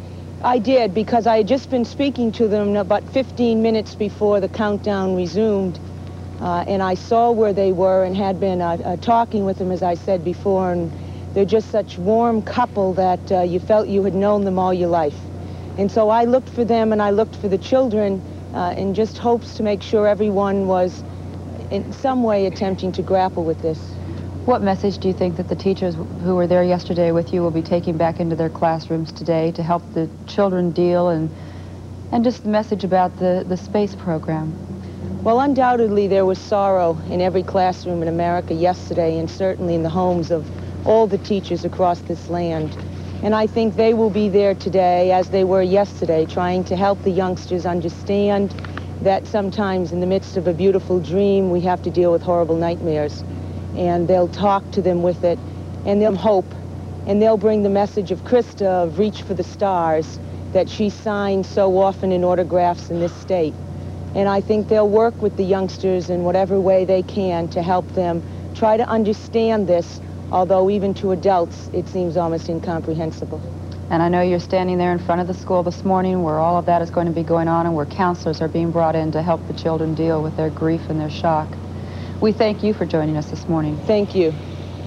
And right now, Jane Close Connolly is with us. She is a professor of educational psychology at the University of Nebraska. She is familiar with how children and adults respond to grief, and she's here to tell us what we might expect from our children and even ourselves, really, as we come to terms with the tragedy of the Challenger. And it's nice to have you with us. Thank you. Thank you. So many children across the country really got involved in this. Many of them have been studying all about space and about the shuttle for months now, and many of them watched that liftoff. What might be the typical responses that we as parents should expect, and even from different age groups? Mm-hmm. I think that the different age groups is an important thing to keep in mind. This situation, the children are closer to it than many other tragedies. The teachers there, many were watching. Young children especially experience death as fear. Can it happen to me? They don't have that line between what's out there and what's next to them. So we might see young children who are particularly sensitive to it for whatever reason, stomach aches, nightmares, might want to sit closer to mom and dad, get up at night, make sure they're there. As they get a little older, I think we see other things in children, and I noticed with Mrs. McAuliffe's high school class, I think they're, especially with adolescents, they're struggling themselves with the meaning of life, and I saw their faces on the tape. And I think they think a lot about death, and the question is life meaningful? What is this, how do I make sense of it? So I would see them really reflecting a lot and being very troubled. Might a parent with a very small child, one through 3 grades, even see a totally opposite reaction and not see grief? Absolutely. I've already heard from my home and calling my children that children, in dealing with the anxiety they feel, and they don't understand death, so they do feel anxious about it, may say real dumb, obnoxious, mean things. Oh, that was funny to see it blow up, or oh, I'm glad a teacher got killed. And so parents should understand where that's coming from and realize that there's anxiety. And yeah, it's not something to punish a child about. It's something to say, that's not what I would say about that. I would say something different, and give them a model of how to talk about it. All right, in President Reagan's speech to the nation yesterday, he had some very specific things to say to children, and here's a bit of what he said. I know it's hard to understand, but sometimes painful things like this happen. It's all part of the process of exploration and discovery. It's all part of taking a chance and expanding man's horizons. The future doesn't belong to the faint-hearted. It belongs to the brave. What might we as parents say to our children to help? I think, in keeping with the spirit of Mrs. McCullough, we should see this as a teachable moment for children, and bring it up and say. Do bring it up. Do bring it up, and bring it up in the context of, to my child, I would say, I was really upset by this. This is so sad to see this happen. Give them a forum, give them a possibility to talk about their feelings, not to suggest it, and not be upset if they don't respond to us, but to talk about it, to make the crisis a time where a family can discuss what is a really important part of life and is real mysterious, though, for children. Parents have probably heard this before, but we'll say it again. You should never equate death to going to sleep. That's right. Is that correct? That's right, yeah. And if they have another belief system, if they can talk about death in the context of their religion, that's very comforting for a child. If they can, I think they should be aware what children want are concrete examples about, are they still safe? Is mom still safe? Is dad still safe? And so if mom can say, I take, I don't go out at night and I buckle up the seatbelt and I do concrete things to keep myself safe, and here's what I do to keep you safe.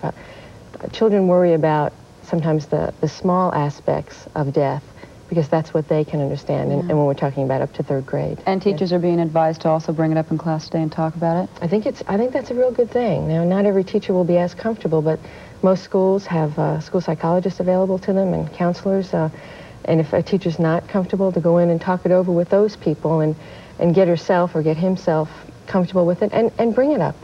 The most typical adult reaction to death is to hide it from children, and that can make it even scarier.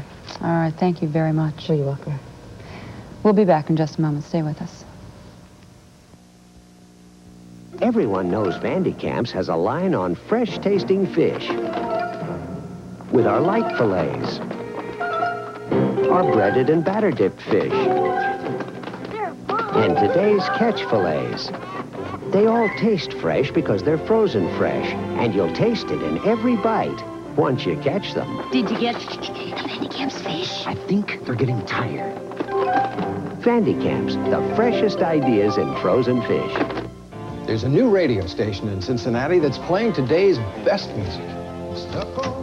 It's the New Wink, 94.1 FM and 1360 AM. The New Wink plays a wide variety of your favorite artists like Lionel Richie, Billy Joel, Hall & Oates, and Kenny Loggins.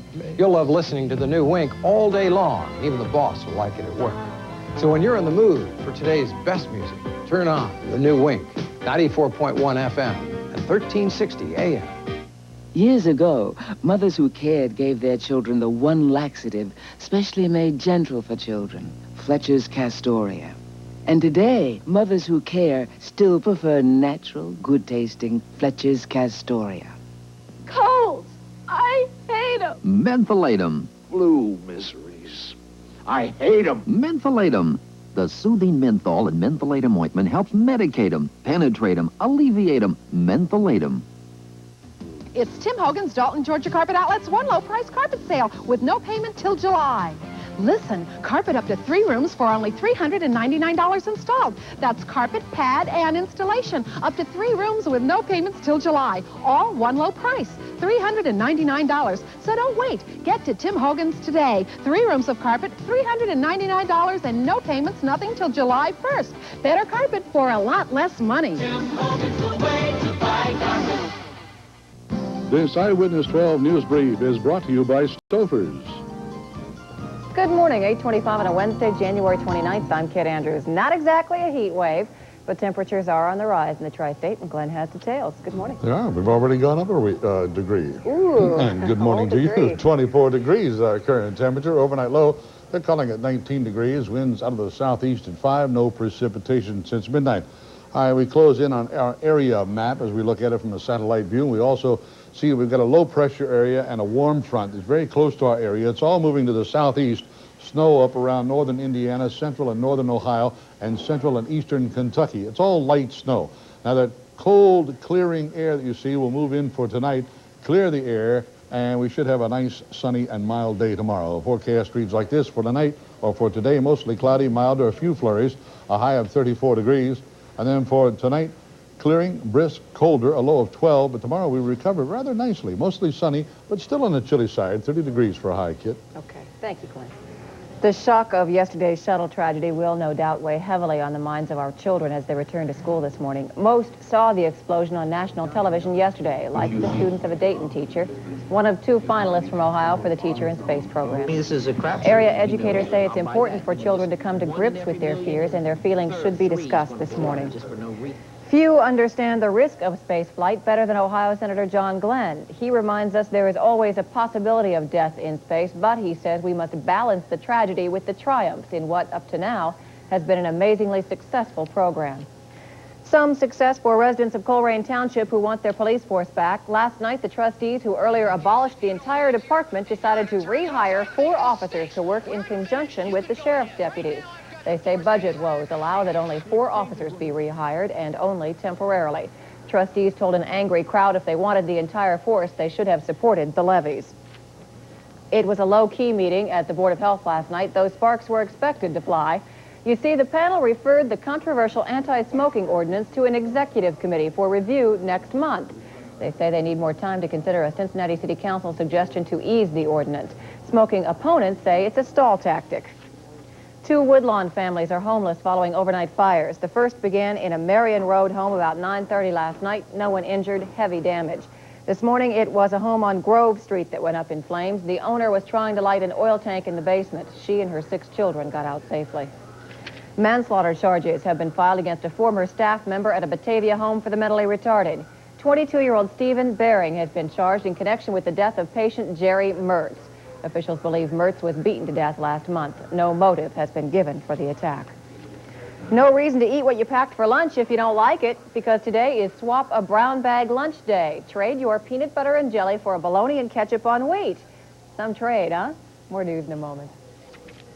Stouffer's introduces side dishes so special they deserve a plate of their own, like rice medley, a colorful melange of fluffy rice and crisp vegetable sauté, linguine with pesto sauce, rich with basil and parmesan, apple pecan rice, white and wild rice with apples, celery, onion, and pecans, fettuccine primavera, pasta al dente, and spring vegetables in a tangy cheese sauce. 4 new side dishes from Stouffer's. Give them a plate of your own.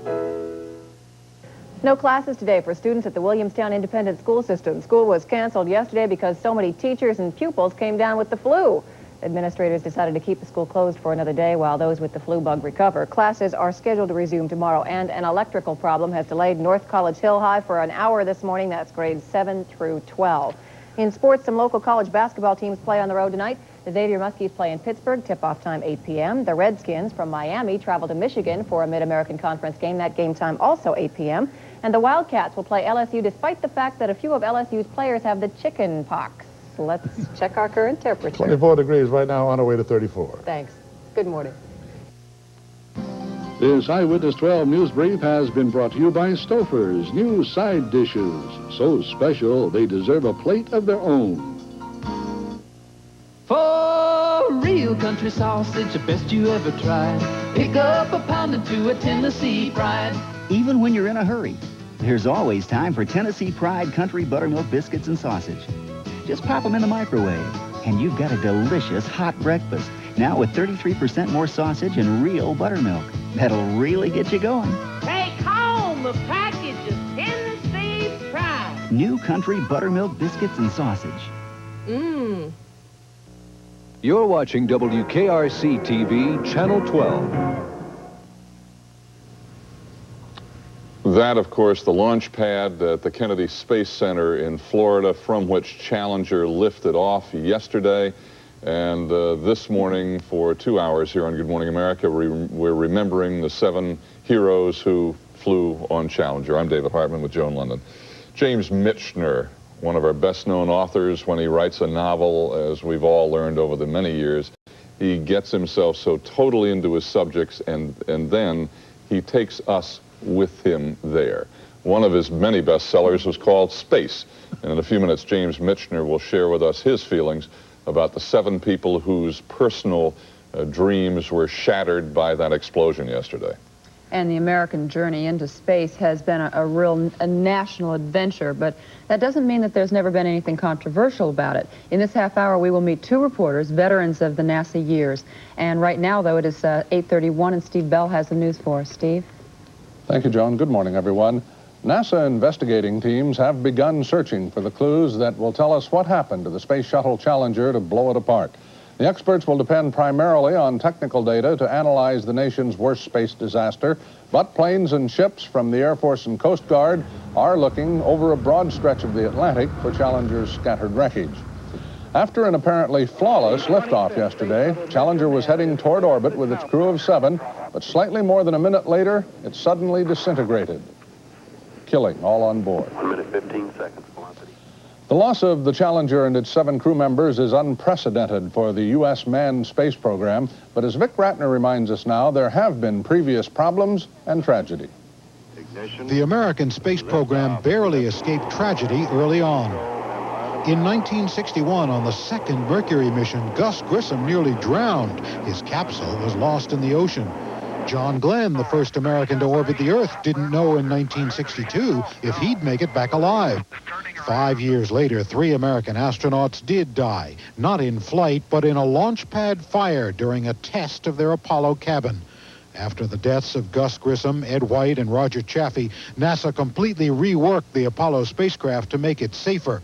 Despite that, an oxygen tank explosion crippled Apollo 13 on its way to the moon. The 3 astronauts on board nearly didn't make it back.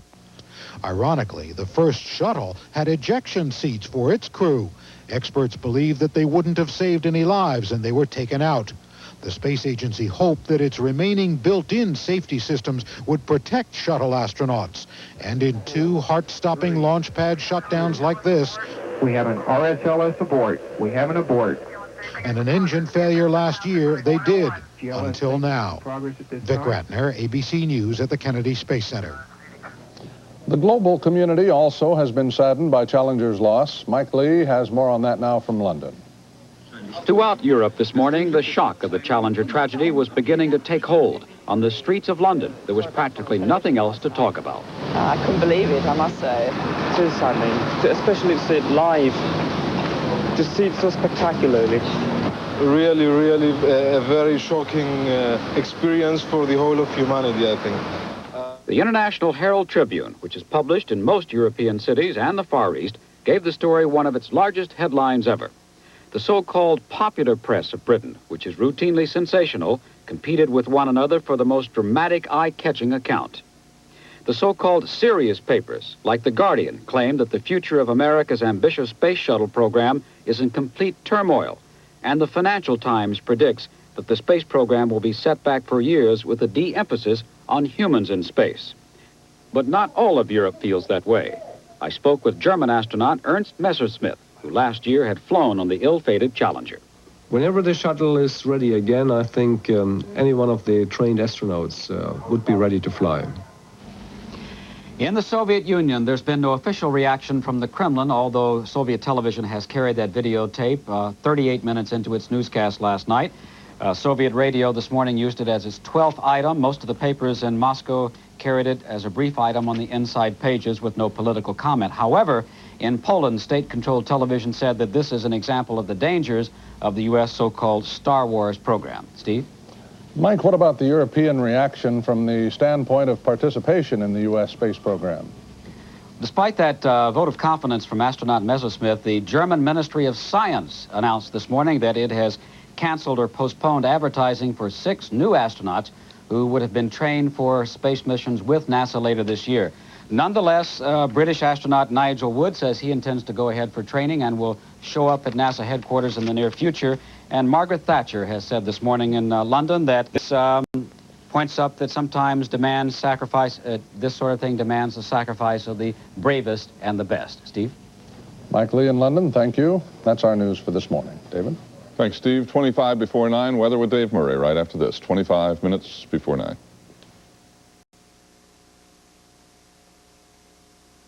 Hope you like sugar, because this box contains not 1, not 2, but 9 added teaspoons. This has 17, and this 26. And Nabisco shredded wheat, none.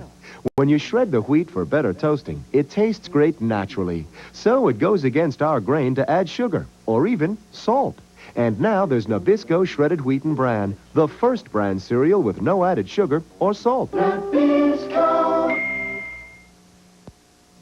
Hello, everyone. Cold weather was certainly the rule over the eastern U.S. yesterday, but it was really cold down in Florida. Some of the coldest readings in years, from Tallahassee to Orlando, all the way down to Fort Myers and Miami. Now, it is cold again this morning, but by the afternoon, you bounce back into the 60s. Weather for this afternoon, plenty of sunshine all along the west coast. A lot of cool air coming in. That's going to trigger some rain and periods of gusty winds. And in the northeast, a fast-moving Alberta Clipper is going to bring a little bit of snow your way. On the average, about 1 to 3 inches, but enough to slow you down. That's a look at the national weather. Now here's what you can expect.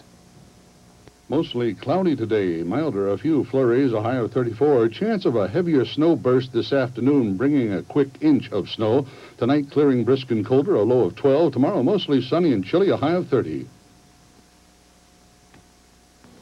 That's our Wednesday weather report. David?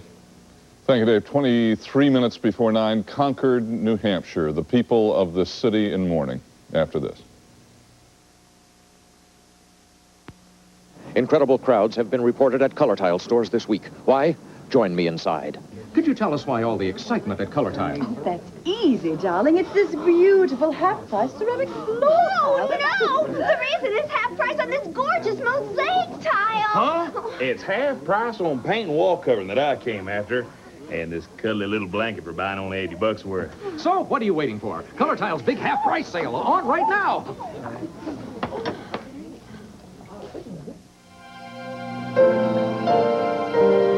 Teamwork is what built America. And now teamwork has come to American banking. Local savings institutions bringing you banking nationwide, yet keeping decisions close to home. For banking that's powerful and personal, team up with us, the member near you of First Nationwide Network. She's the divine Miss M with the sassiest mouth in show business, and Bette Midler uses it to sound off in this week's People. People celebrates people, like Miss Midler, shocked by her very happy marriage. Then a People special, Jessica Lange, Nia Farrow, Cher, and 20 other Oscar hopefuls. Plus Liz and Stevie Wonder, England's new sensation Sade, Yoko Ono's lost daughter, and much more. Week after week, People celebrates people. This week, get it straight from the mouth of Bette Midler. Well, it's finally Friday night. Find a way to make it right. Turn on the music. Turn on teriyaki too. Teriyaki base. Go ahead and let it pour. Kiko Man all kinds of ways. Brush it on and guard the door. Spice up the night and let Kiko Man in. So what's cooking? Teriyaki based and glazed. Turn it on tonight. It is now 8:39. As a nation, we have all been struck by the enormous tragedy of yesterday's shuttle disaster. But nowhere was that grief more concentrated than in Krista McAuliffe's hometown of Concord, New Hampshire. And last night, Steve Fox was in Concord. Concord last night was a city in mourning. You could see it everywhere. The state capitol flag flying at half-mast. The downtown businesses, which had closed moments after the explosion. The silent, empty streets. The stunned, shaken people.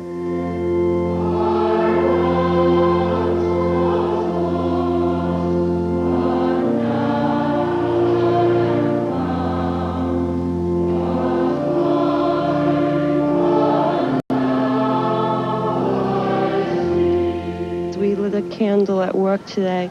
No one said anything to one another. And we just lit a candle and got on our knees and prayed. It's a shock. It's unbelievable, probably because it wasn't an instant thing. It just happened and no one really knew whether she was gone or not. Right up until liftoff on Tuesday, plans were still being made for a triumphant homecoming parade through the streets of Concord, and many store windows carried banners and signs reading things like, "Go, Lady, go." Last night, they were gone, and all that remained were memories of the school teacher who dared to reach for the stars. I just want to let people know throughout this country that Concord, New Hampshire was extremely proud of Krista McAuliffe and feels a deep sense of loss. Concord has lost a great person. The nation has lost a great person. What we found in Concord was a city in a state of shock. People struggling to come to grips with an unspeakable tragedy, trying to put it into words that made sense. A poem written by the 11-year-old daughter of a former mayor. The thoughts of Krista's former students. The eulogy of her family's parish priest. They have showed us what an American can do. They have showed us how an American can dare and dream. You taught us so much, and you were loved. We longed to shake your hand, but the chance is gone. We saw the explosion, we cried our tears. We thank her for her braveness and for forgetting her fears. She was a wonderful person. She was great. Positive. Good person. Will you miss her? A lot. Everyone will. And of course, the entire nation does share in Concord's grief. David?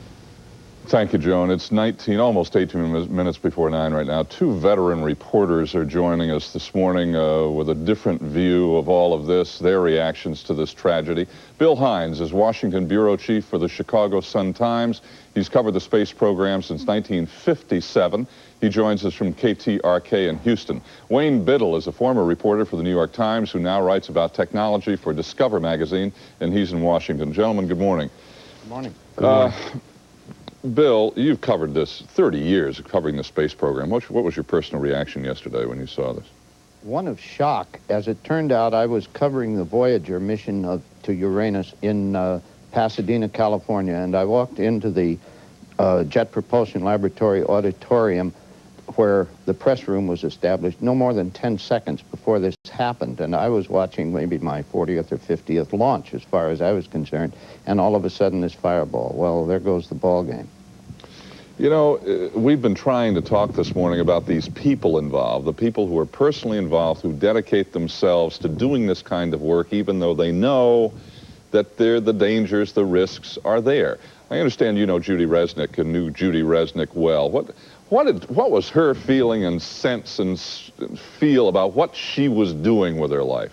She said it many times, and I recall one time she told me that she wanted to spend the rest of her life in the space program, and tragically she did. Wayne, you know, there are those this morning we've spoken with, astronauts, people who have been involved in space for many, many years and flying, who have said this kind of thing was inevitable, essentially. It was bound to happen sometime, no matter how many safety systems, no matter how good the technology. If you take something up there, eventually something's going to happen. What's your feel about that? Well, our first reaction has to be remorse for the family tragedy involved here. But from an engineering perspective, my reaction has been comparable to in the aftermath of the 3 Mile Island accident in the nuclear power industry. That led to a fundamental reassessment by engineers and by the American public of the risks that are assumed with technologies as complicated as the space shuttle. Wayne, what do you you think the effect will be? Gene Cernan said a while ago he expects that it'll be at least a year, maybe more, although he doesn't have much more information or any more than we do at this point. What do you think the effect will be on the shuttle program? It's clearly a cataclysmic setback for the program. I must say that I'm appalled to hear some of the reactions by politicians in the past 12 or 14 hours, a sort of cowboy attitude of, well, we've got to get back on this horse and ride it around again.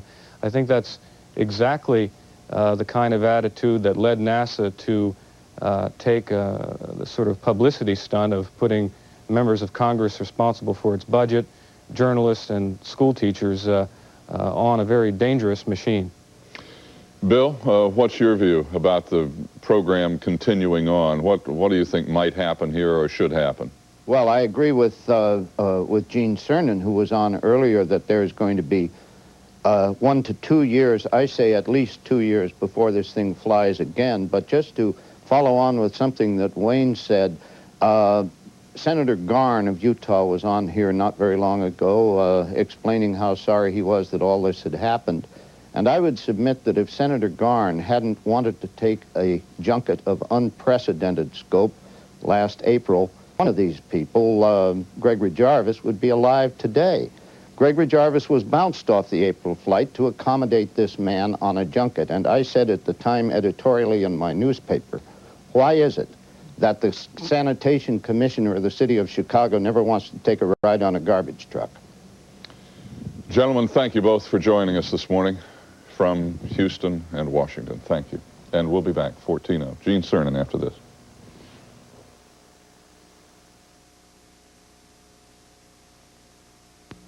Along the southern tier of western New York, against the foothills of the Allegheny Mountains, dairymen create a unique, smooth textured cheese with a brisk sharpness.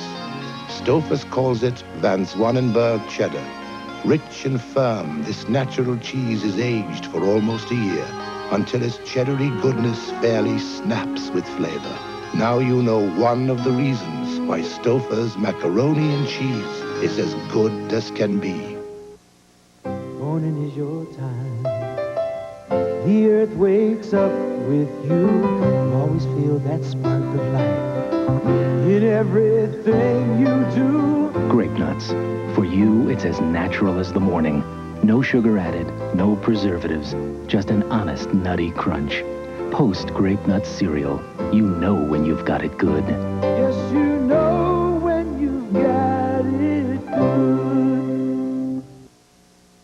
From this view, all mattresses look alike. The only difference is the oh-so-irresistible comfort of the Englander. From this angle, Englander's even better, with luxurious designer covers, comfort seal edge, and continuous coil construction for extra firmness. Whether you relax with tension ease or pamper yourself with Lady Englander, you'll love the price from only $77 each piece. No matter how you look at it, if you love a good night's sleep, you'll love Englander. On sale now at Value City Furniture.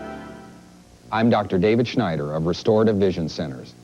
You may already have heard about a remarkable procedure called radiokeratotomy that can eliminate the nuisance and expense of glasses or contact lenses. I personally have performed more than 1,000 of these in-office procedures. Patients often report that their new freedom from lenses has literally changed their lives. For a free screening exam, phone the Restorative Vision Centers at 741-1313. Restorative Vision Centers, where experience is the difference.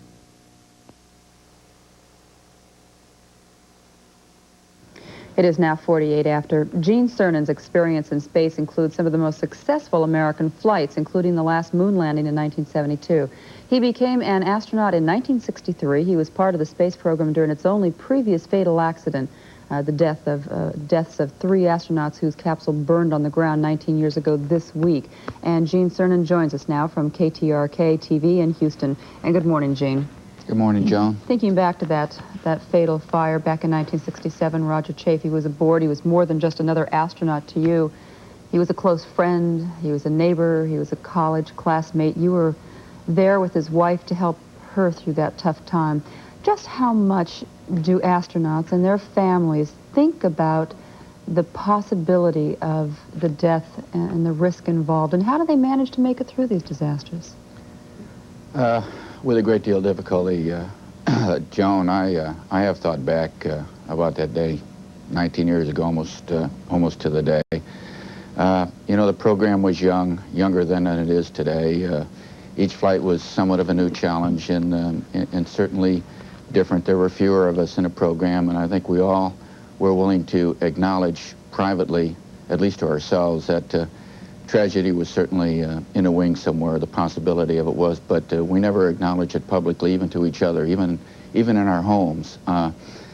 Even though we knew it might be there, it might come someday, possibly to one of us personally, if not to our friends. It didn't make it any easier when it happened. You never really were prepared. We weren't for what happened 19 years ago during that fire. And after so much success now, you almost, it seems like a lot of us, from our point of view, we forget that there is that element of risk there. But I don't know, how about the astronauts?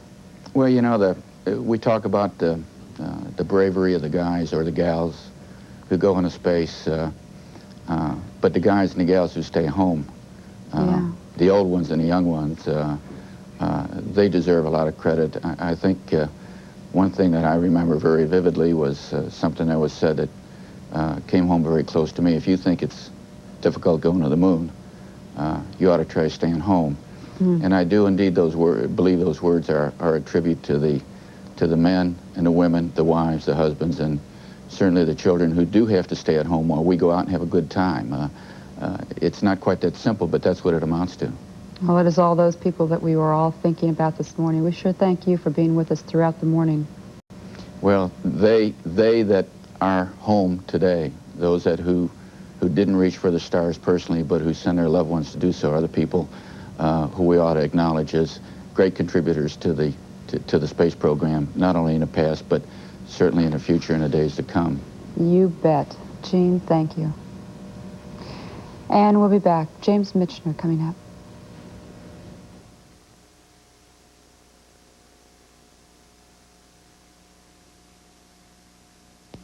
I wish I had help keeping this toilet clean. You do! Take this job and flush it, Santa, flush it chlorine clean. Santa Flush for a month is what you want to help keep your toilet clean. It's like concentrating in a little tub, 7 cups of liquid chlorine. Chlorine that cleans with every flush and lasts up to 4 months long. Put Santa Flush for a month in your tank and the neighbors will hear the song.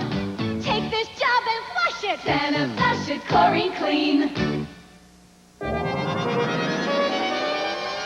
What's the real story of Donna Reed's heartbreaking death at home? Inquiring minds want to know. I want to know. How can you beat the winter blahs? This week's National Enquirer tells you. Is Henry Fonda's widow high on John Denver? How can any girl hook a millionaire? It's in the Enquirer.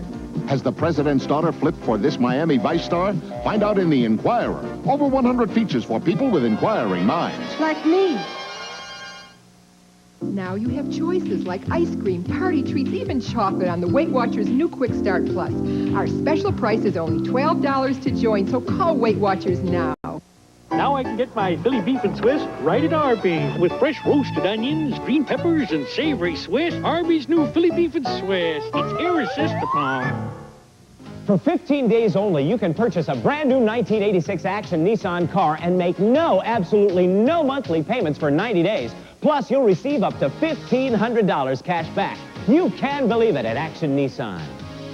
Number 1 Action Nissan presents the biggest Nissan truck sale ever. That's right, every 1986 Action Nissan truck in stock is now priced at $199 over dealer invoice, only at Number 1 Action Nissan in the Florence Mall. Selling your home can feel like a real roller coaster ride. So who sells homes fast at the best possible price? Grady, suddenly everywhere.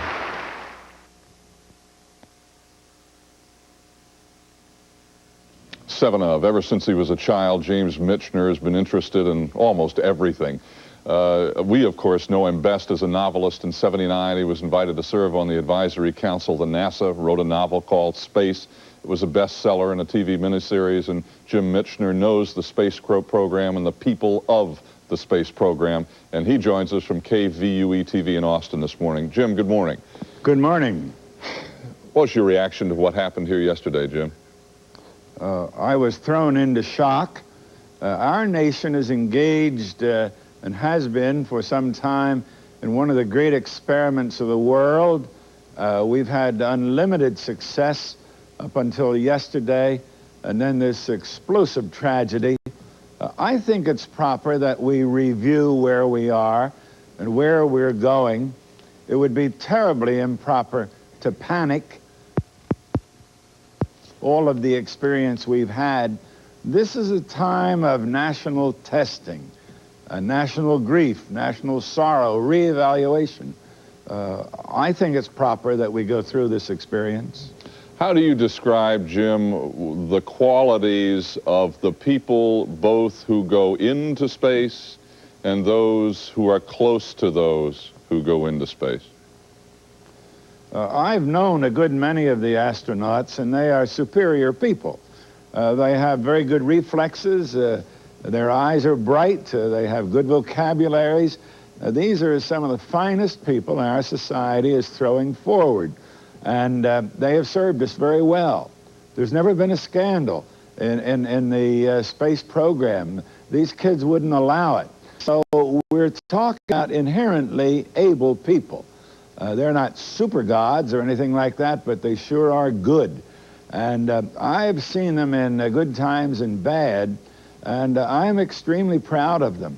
I have felt in my duty with NASA as part of their team, and I could not be more proud of fellow teammates than I am of the people who have served NASA.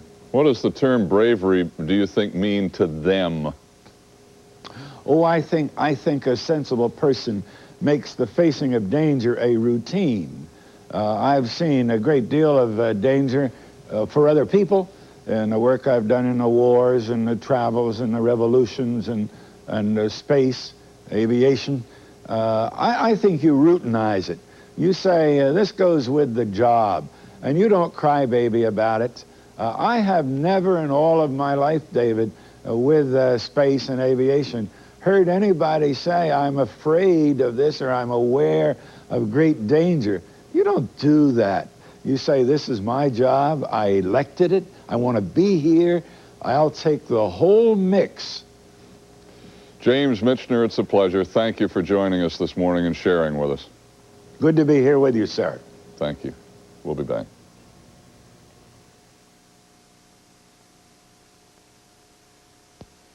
This is a box of Jell-O brand gelatin, and you know what this is, and you certainly know who they are. And this is what Jell-O gelatin looks like when you make it, and here's what this looks like. But when you make them together, they can look like this, or even these, which would make them look like this.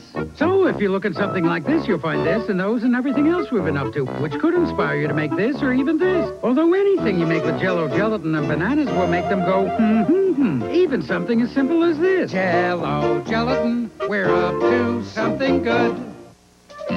Here comes cup of soup. Nobody makes soup in a cup like Lipton cup of soup. It's good. Nobody makes soup in a cup like Lipton. Lipton cup of soup. Zesty, hearty, perfectly seasoned. Anytime, any place. Chicken noodle. Leave it to Mom. Nobody makes soup in a cup like Lipton. Puts a smile on your face. Cup of soup. It has been the kind of morning that we all hoped we would never have, reporting on a tragedy in America's space shuttle program. Tomorrow, of course, we'll bring you whatever new information we have. And with all of you in America and around the world, our thoughts and our prayers are with the astronauts, their families, their friends, their colleagues, their students.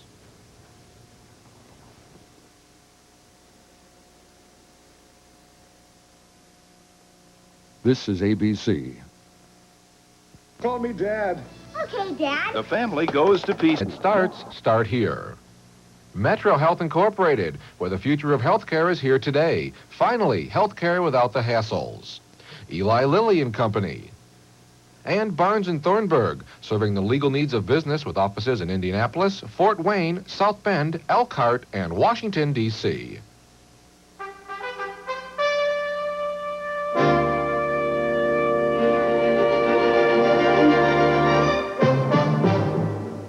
Good evening. These are the day's main news headlines. Search vessels pulled small pieces of the Shuttle Challenger from the Atlantic as the official investigation began into the cause of the disaster. As the U.S. mourned the 7 dead, foreign leaders from Pope John Paul to Mikhail Gorbachev expressed their sorrow.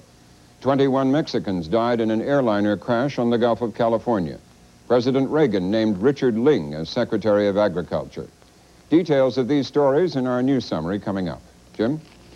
After the news summary, our attention remains exclusively on the Challenger tragedy, with reports from Charlene Hunter Gault and Elizabeth Brackett, and comments from the Right Stuff author Tom Wolfe, U.S. Senator astronauts Jake Garn and John Glenn, and Concord, New Hampshire psychologist Michael Vanaski. Funding for the McNeil-Lehrer News Hour is provided by AT&T. Whether it's telephones, information systems, long-distance services, or computers, AT&T. Funding also is provided by this station and other public television stations, and the Corporation for Public Broadcasting. As the nation mourned the loss of the 7 Challenger crew members, small pieces of the destroyed spacecraft were pulled from the waters of the Atlantic. NASA said it was unlikely the bodies of the crew members would be found. Altogether, 600 pounds of fragments were recovered, the largest measured 12 feet by 4. As the investigating team held its first meeting in what may be months of study, NASA refused to speculate on what might have caused the sudden explosion that destroyed the shuttle. NASA did say that the 2 solid fuel booster rockets had been destroyed from the ground, when it appeared one might be heading for a populated area. Correspondent Tom Bearden reports from Cape Canaveral. The flag flies at half-staff at the Kennedy Space Center and all across America tonight as the country tries to recover from the shock of the loss of the Space Shuttle Challenger. The search is being concentrated about 18 miles offshore. It's a huge area now being scoured by Coast Guard and Navy ships and aircraft.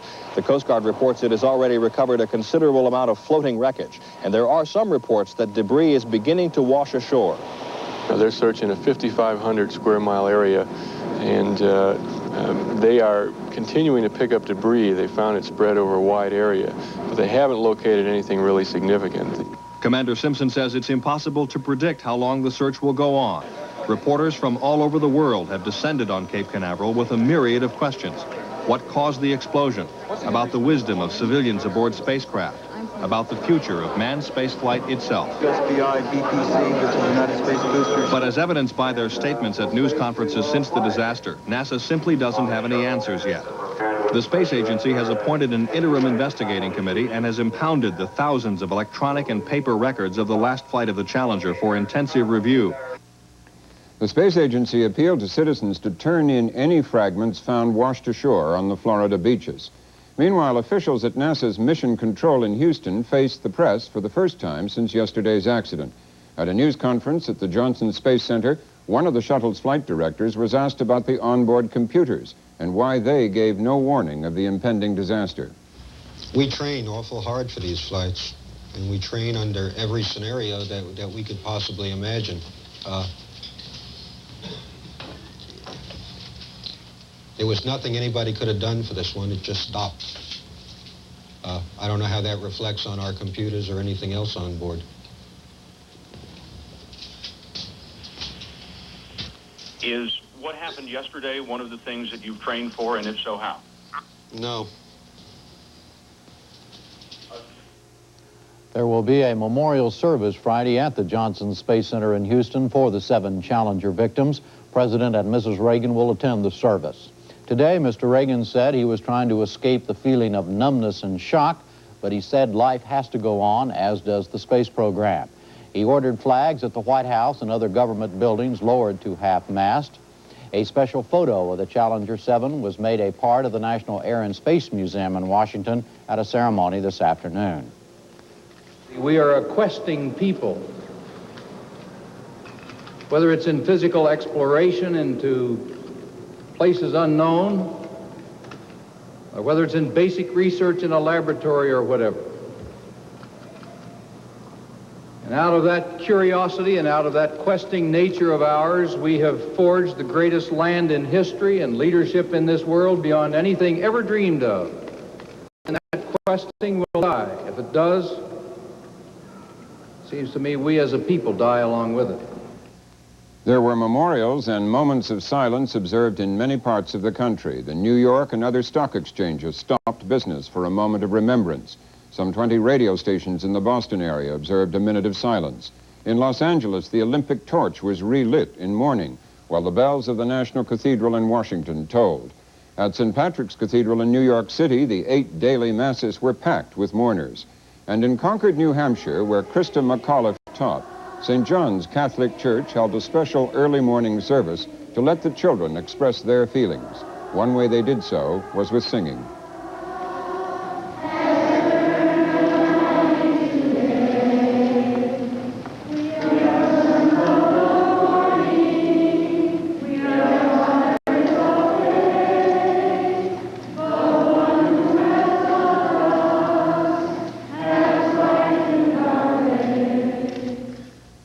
At the Vatican, Pope John Paul offered a prayer for the souls of these courageous pioneers of progress, of science, and of man. Soviet leader Mikhail Gorbachev was one of a host of world political leaders who expressed their sorrow to President Reagan. And Moscow radio, without explanation, played the music of World War II band leader Glenn Miller, apparently in tribute to the lost Americans. In other news today, an airliner crashed into a Mexican hillside this morning, killing 21 people. The Aero California DC went down near the airport at Las Mochas on the Pacific West Coast. In Washington, President Reagan named Richard Ling to be Secretary of Agriculture, replacing John Block. Ling was California State Agriculture Director when Mr. Reagan was governor there. Mr. Reagan, in announcing the new appointment today, said the problems of farmers are severe, but Ling is the man to handle them. A new preoccupation of the Reagan administration surfaced in Washington today as Angolan rebel leader Joseph Savimbi met Secretary of State George Shultz. Savimbi, who has waged a 10-year Bush war against the Marxist Angolan government, is looking for military aid from the U.S. He said he was satisfied with his discussions, but the State Department did not comment. The administration has said it backs effective aid for Savimbi, but has not yet said whether that includes military aid. In the Middle East, Israeli warplanes bombed what the Israelis said were Palestinian guerrilla bases in South Lebanon. One person was reported killed and 4 wounded. In Israel, an infiltrator who crossed the border from Jordan was shot dead after killing 2 Israeli soldiers. And finally, scientists have discovered in Canada the single largest find of rare fossils ever. More than 100,000 bones of animals some 200 million years old turned up on the shores of the Bay of Fundy in Nova Scotia. The discovery was announced by the National Geographic Society in Washington. And that's our news summary. Now we devote the rest of the hour to the aftermath of the Challenger tragedy, with reports from Charlene Hunter-Gault in Concord, New Hampshire, and Elizabeth Brackett in Houston, and the thoughts of 4 Americans with different perspectives. Senator John Glenn, recent shuttle crew member Senator Jake Garn, Tom Wolfe, author of The Right Stuff, and Michael Vanaski, a child psychologist from Concord, New Hampshire.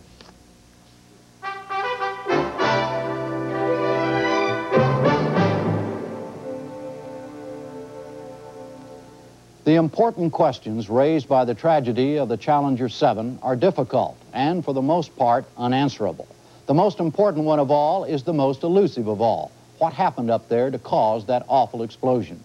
The search for the answer is underway, but where and when it will end, nobody knows. NASA official Jesse Moore spoke to reporters at Cape Canaveral today about that search. I've been told that Rockwell saw the pictures of the ice at Pad 39B yesterday and was concerned enough about those pictures to call NASA and ask for a delay in the launch.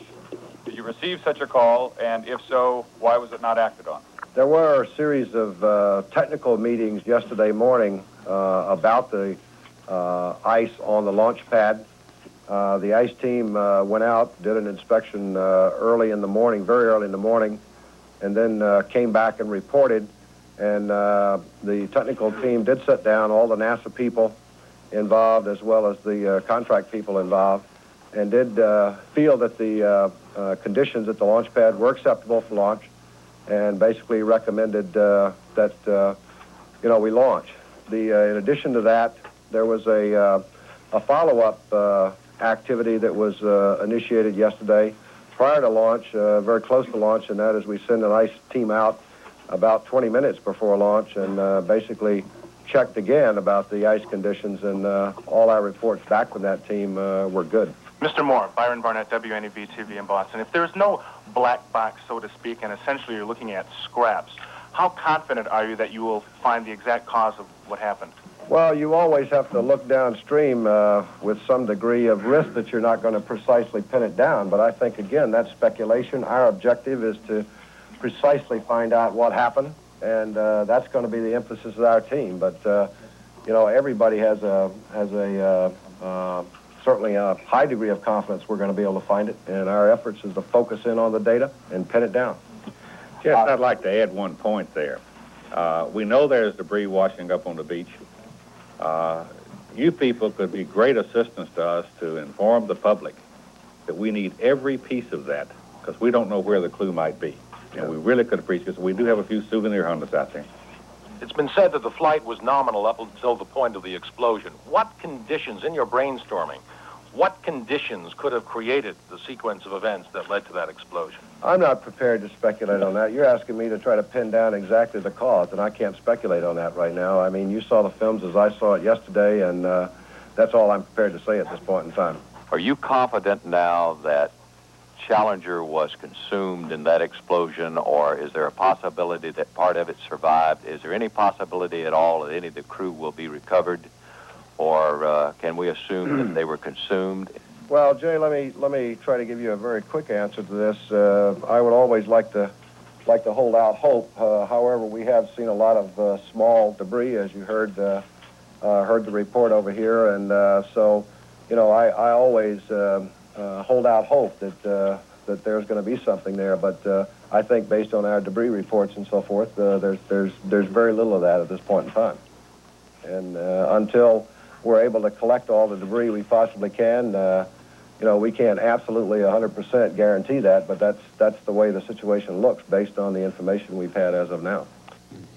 We go first to two very special members of the United States Senate, the only two who have traveled in space. John Glenn, Democrat from Ohio, did it as an astronaut, becoming in 1962 the first American to orbit the Earth. Jake Garn, a Republican from Utah, did it as a senator, spending 7 days in space aboard the Shuttle Discovery last April. Senator Glenn, do you have a theory, a possible theory as to what happened? No, not at this point. I think any theory that anyone would put forth would be so speculative it wouldn't mean anything, because they're still assembling the data. They're getting all the telemetry data, which means the radio signals that are sent down, giving all the pressures and information. They have hundreds of channels of that that they have yet to analyze. They'll be picking up debris out there in this area of the ocean. Anything that anybody said right now would be pure speculation. I'd just rather not do that. Senator Garn? Well, John is correct. I mean, you can look at the pictures and you can easily conclude, as I've heard some people say, it's obviously the solid rocket boosters. Someone else looking at the same picture said, no, it was the external fuel tank. It's obviously the liquid hydrogen and oxygen. So you get a lot of different viewpoints. In my own office, people looking at it all had a different view. And I've also found, with the limited experience I've had over my flying career with aviation accidents, is what may appear absolutely certain to you turns out with additional evidence to have been wrong, no matter how certain it looks. So John is absolutely correct. With all the questions that are being asked, pure speculation. NASA is doing the best they can. They're not trying to be evasive. They're telling everything they know at this time, but it's going to take some time to gather all this information, to put a team together of experts who can analyze all of the information that they have and come up with an answer, and we must. We simply can't fly again until we have an answer. If I could add just one thing. The same trio you just had on here right now from NASA in that press conference, they briefed us last night. Jake and I were at the Cape with the Vice President last evening. We appreciate his inviting us to go along, to be there, to talk to the families last night, which was very painful for everyone concerned, obviously, and to talk to the launch crew down there, and we were briefed on everything they knew last night. And NASA is not speculating. They're not holding things back. They're not speculating on it, nor should they at this point. But you all are in a special category. I mean, it's one thing, as you say, for people in your office to see on television something, or for me or for anyone else in the country, but you all are part of the experts. Something must have gone through your mind when you saw that tape. Oh, my goodness, such and such happened. What went through your mind? Well, the only thing that I could say that is for certain is that the external fuel tank blew up. That, I think anybody watching it. But what the ignition source was, why it blew up, That's the question that's important to ask. And there's no way of telling that. No, there's no way of telling. Riding on about 1.2 million pounds of hydrogen and oxygen, and that probably comes as close to being a nuclear explosion as anything that's non-nuclear that you could think of. You're riding more than 4 million pounds of fuel totally, and so it's a incredible boost. Is it possible that we will never know what happened? Well, I don't know.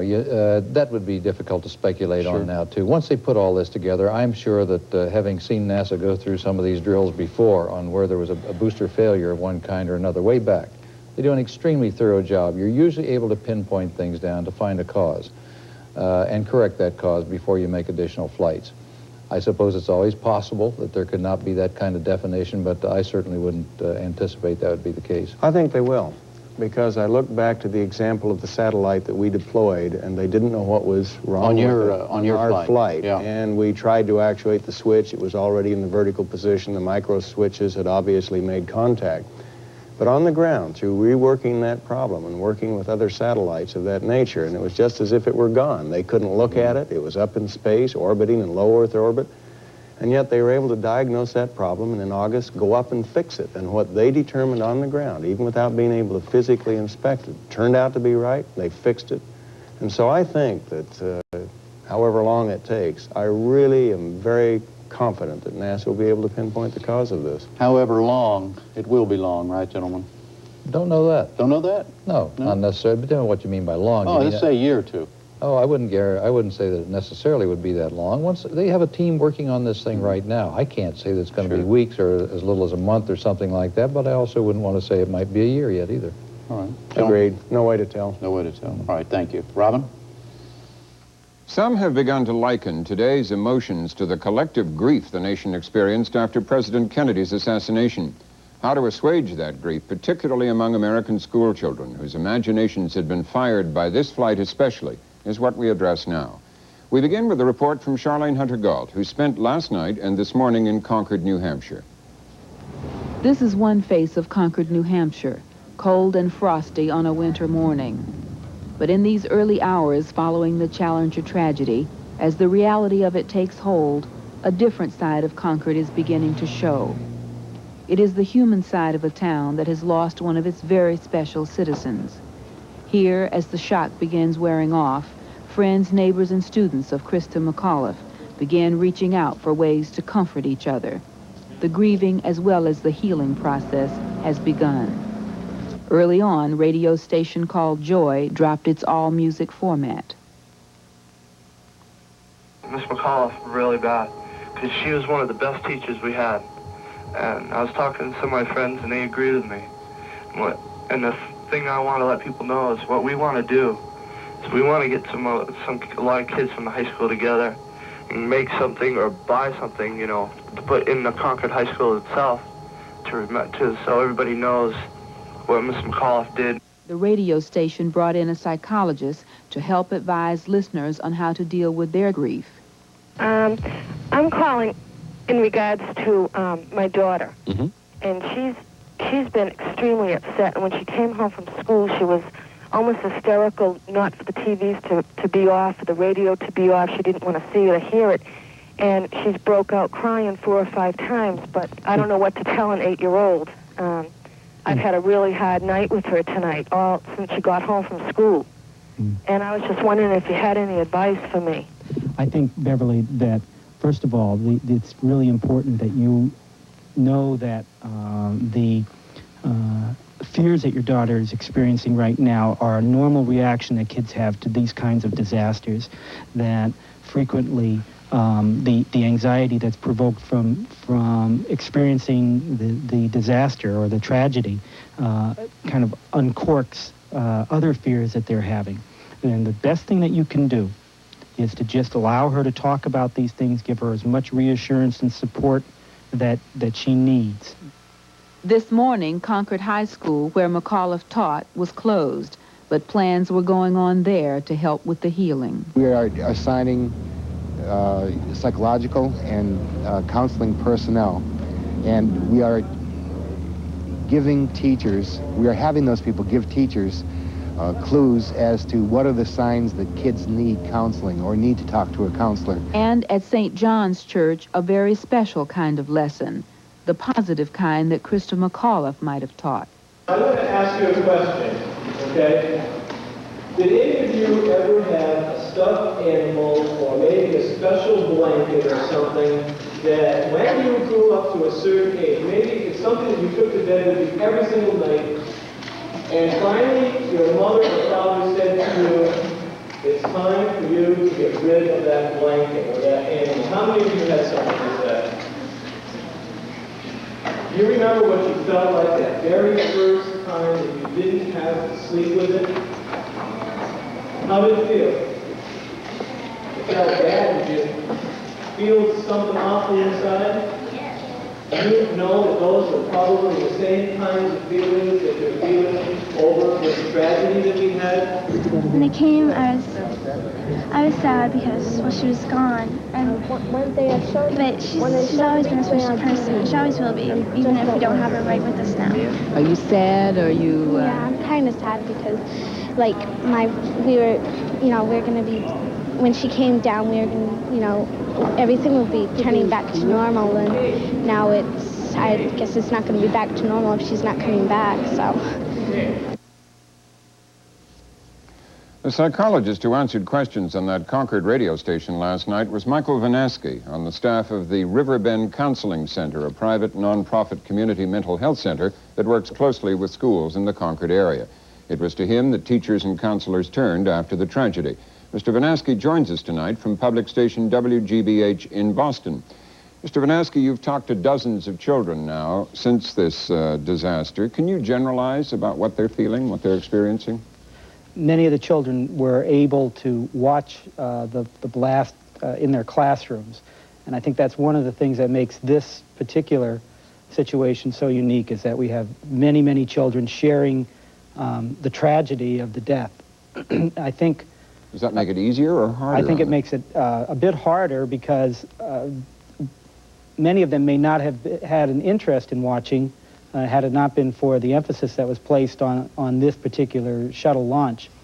What kids are feeling now runs the gamut from indifference to extreme feelings of sadness and grief. Much of that depends on how connected they were to Krista McAuliffe or to the shuttle launch through their work in school. American children today witness an awful lot of killing and dying on television. What is different in the quality of this in terms of its sort of penetration of their emotions, given the fact, as you just said, it was almost required viewing for millions of children? I think one of the things that makes this different is that they're very aware that these were real people and that they suffered a real death. We make an effort always to help kids understand that television movies are make-believe and that those people are not really dying. And even news reports seem less real to them because they're people that they don't know. I think what happened in this situation is that through the efforts to personalize and humanize the space program, that Krista McAuliffe especially, but all the astronauts, became real people, and many children feel like they knew her personally. How are you advising parents and teachers to respond to children? Well, I think the first thing is that the parents or teachers have to get in touch with their own feelings, and if they are feeling sad themselves, they have to be able to express those feelings to those around them who love them, who support them. And then they need to be able to allow their children to express their feelings openly, not to minimize them in any way, not to say that they're silly for having those feelings, but to be a support to them. Some children are going to be very, very affected by this. Others less so. But no matter whether they're very affected or less affected, it's important that parents take the time to hear and understand what their children are trying to express. Are there likely to be any lasting traumatic effects, a fear of space, a fear of flying, anxieties about technology? Among some children, I'm sure there is the possibility that that kind of effect will happen. Perhaps those children are the ones who won't have the opportunity to work through their feelings about what happened, to come to some understanding of it. Part of that understanding is being given accurate information and being able to ask questions, no matter how silly they may sound to adults. Mm-hmm. Let me widen this out now and bring in Tom Wolfe, the author of The Right Stuff, the book about the early space program. Beyond the children, how do you read the nation's grief today? Is it far-fetched to compare it with the aftermath of the John Kennedy assassination? No, I don't think it is. I think this, because it was on television, because it was a catastrophe in a flight, exceeds the impact of the fire of Apollo 1 back in 1967. Whether it becomes the kind of event in which you remember precisely where you were when it occurred, as I think most people who lived at the time of John Kennedy's assassination or Robert Kennedy's assassination, I don't know. How is it touching people you know, the people you're close to? I detected a shock immediately in the world that I live in, which is chiefly a world of journalism and literature. I immediately started getting phone calls. Everybody I knew was suddenly at a television set, and I remember calling an office and being told by an operator, so-and-so cannot come to the phone because he's watching television. And that was explanation enough yesterday. So I think that no matter who you were and how detached you want to be, there was not an event that you could be detached from. Senator Garn, your own personal grief was very evident in a portion of your statement that we ran on this program last night. How is this touching the emotions of people you know? Is it comparable to the Kennedy assassination? I think it is, and particularly to those who knew the astronauts as I did. That's why I would have felt terribly sorry and grieved in any event, but to know them as personally as I did, and particularly Mike Smith, who was so good to me and my first astronaut trainer. And last night when John and I and the Vice President were with the families, I don't know that I've ever been in a more difficult situation or felt more inadequate to be able to speak to them and say something that would be helpful, because I could feel particularly what the young people were going through, with my own children about the same age of Mike Smith when their mother was killed in an automobile accident, and my 10-year-old who had nightmares for months after that. My own little girl when I flew, who was just 2.5 years old, not quite 3, and seemed to be taking the flight fine, but when we got back, she was being held by one of my staff, and she put her hand over her heart and said, "Now my daddy's safe." And yesterday, when she saw this on the TV, she's just 3.5 years old now, and I left for work, and she said to my wife, she said, "My daddy can't go anyplace with me anymore. He's supposed to take me with him and not go alone." And so I think that it's having a much more greater impact than a lot of people think, and particularly on the young people. I think we need to give them a lot of love and a lot of attention and a lot of explanation of what has taken place to help them through this difficult time. Senator Glenn, you're the professional in this group. Is the nation, you said yesterday, we've been expecting something like this and hoping it would never happen. Is the nation overreacting? Did it have the wrong expectations? Oh, perhaps we've grown accustomed to these things going off almost on an airline-like schedule, or like a Greyhound bus leaving a station, and it's not that kind of a thing. It is a high-risk effort. We've known that. We perhaps have become complacent in our public attitude, not that NASA has been complacent in any way. And those who have been involved in the program knew the risks. But, you know, we're a people who are, we're a curious people. We want to know not only what's down the road of the future, we want to help form that road. We want to build it. And we follow that up with our questing nature, and we're willing to take risks. And it's always been that way, whether we were moving the colonists to the mountains or whether we were moving to the Mississippi River or the Rockies or the West Coast, and people got lost in this process once in a while. And we hope we had an amazing string of successes here. 56-man flight, and 24 shuttle flights that went off successfully. And so I think the public thought we were sort of over the danger period, and yet it was always lurking there. And here we had tragedy to match the triumph after triumph after triumph after triumph that we had experienced. And so I think because we'd gone so long without any other difficulties, why it hit people and perhaps the children hard, and it hits the families hard, and our hearts and our thoughts and our prayers go to those people who may be watching there in Houston tonight. Back in their homes, we're glad they're back there, and our thoughts and our prayers are still with you, gang. Well, thank you. Jim? And that brings us to the question of who are these people who fly off into space in the name of adventure, danger, and the United States of America? Well, Dick Scobie, who died yesterday as commander of Space Shuttle Challenger, talked about that and other things in a 1984 interview with Kimberly Kraft of public station KUAT Tucson. There is an eerie irony to his description of how it feels to be blasted up toward space. The thing that impressed me most was the ascent phase because of all the fire and brimstone that goes on during that part of the launch. And the first stage, when the solid rocket motors are still attached, which is about the first 2 minutes of flight, is very eye-opening because the whole stack just shakes and vibrates, and it's very metallic and clangy and bangy and everything, and it feels like being on a rough railroad track on a runaway freight train or something. You can still function and you can still see your instruments and things like that, but it's very, very eye-opening. What does it take, actually, in terms of character, intelligence, training, etc., to really become an astronaut? What I can say is that there are probably thousands of people in the world that can do the same job that I do, that are equally qualified, and I just probably happen to be at the right place at the right time with the right credentials. And there are a lot of people that have the same credentials I do, some of them even better that aren't in the program.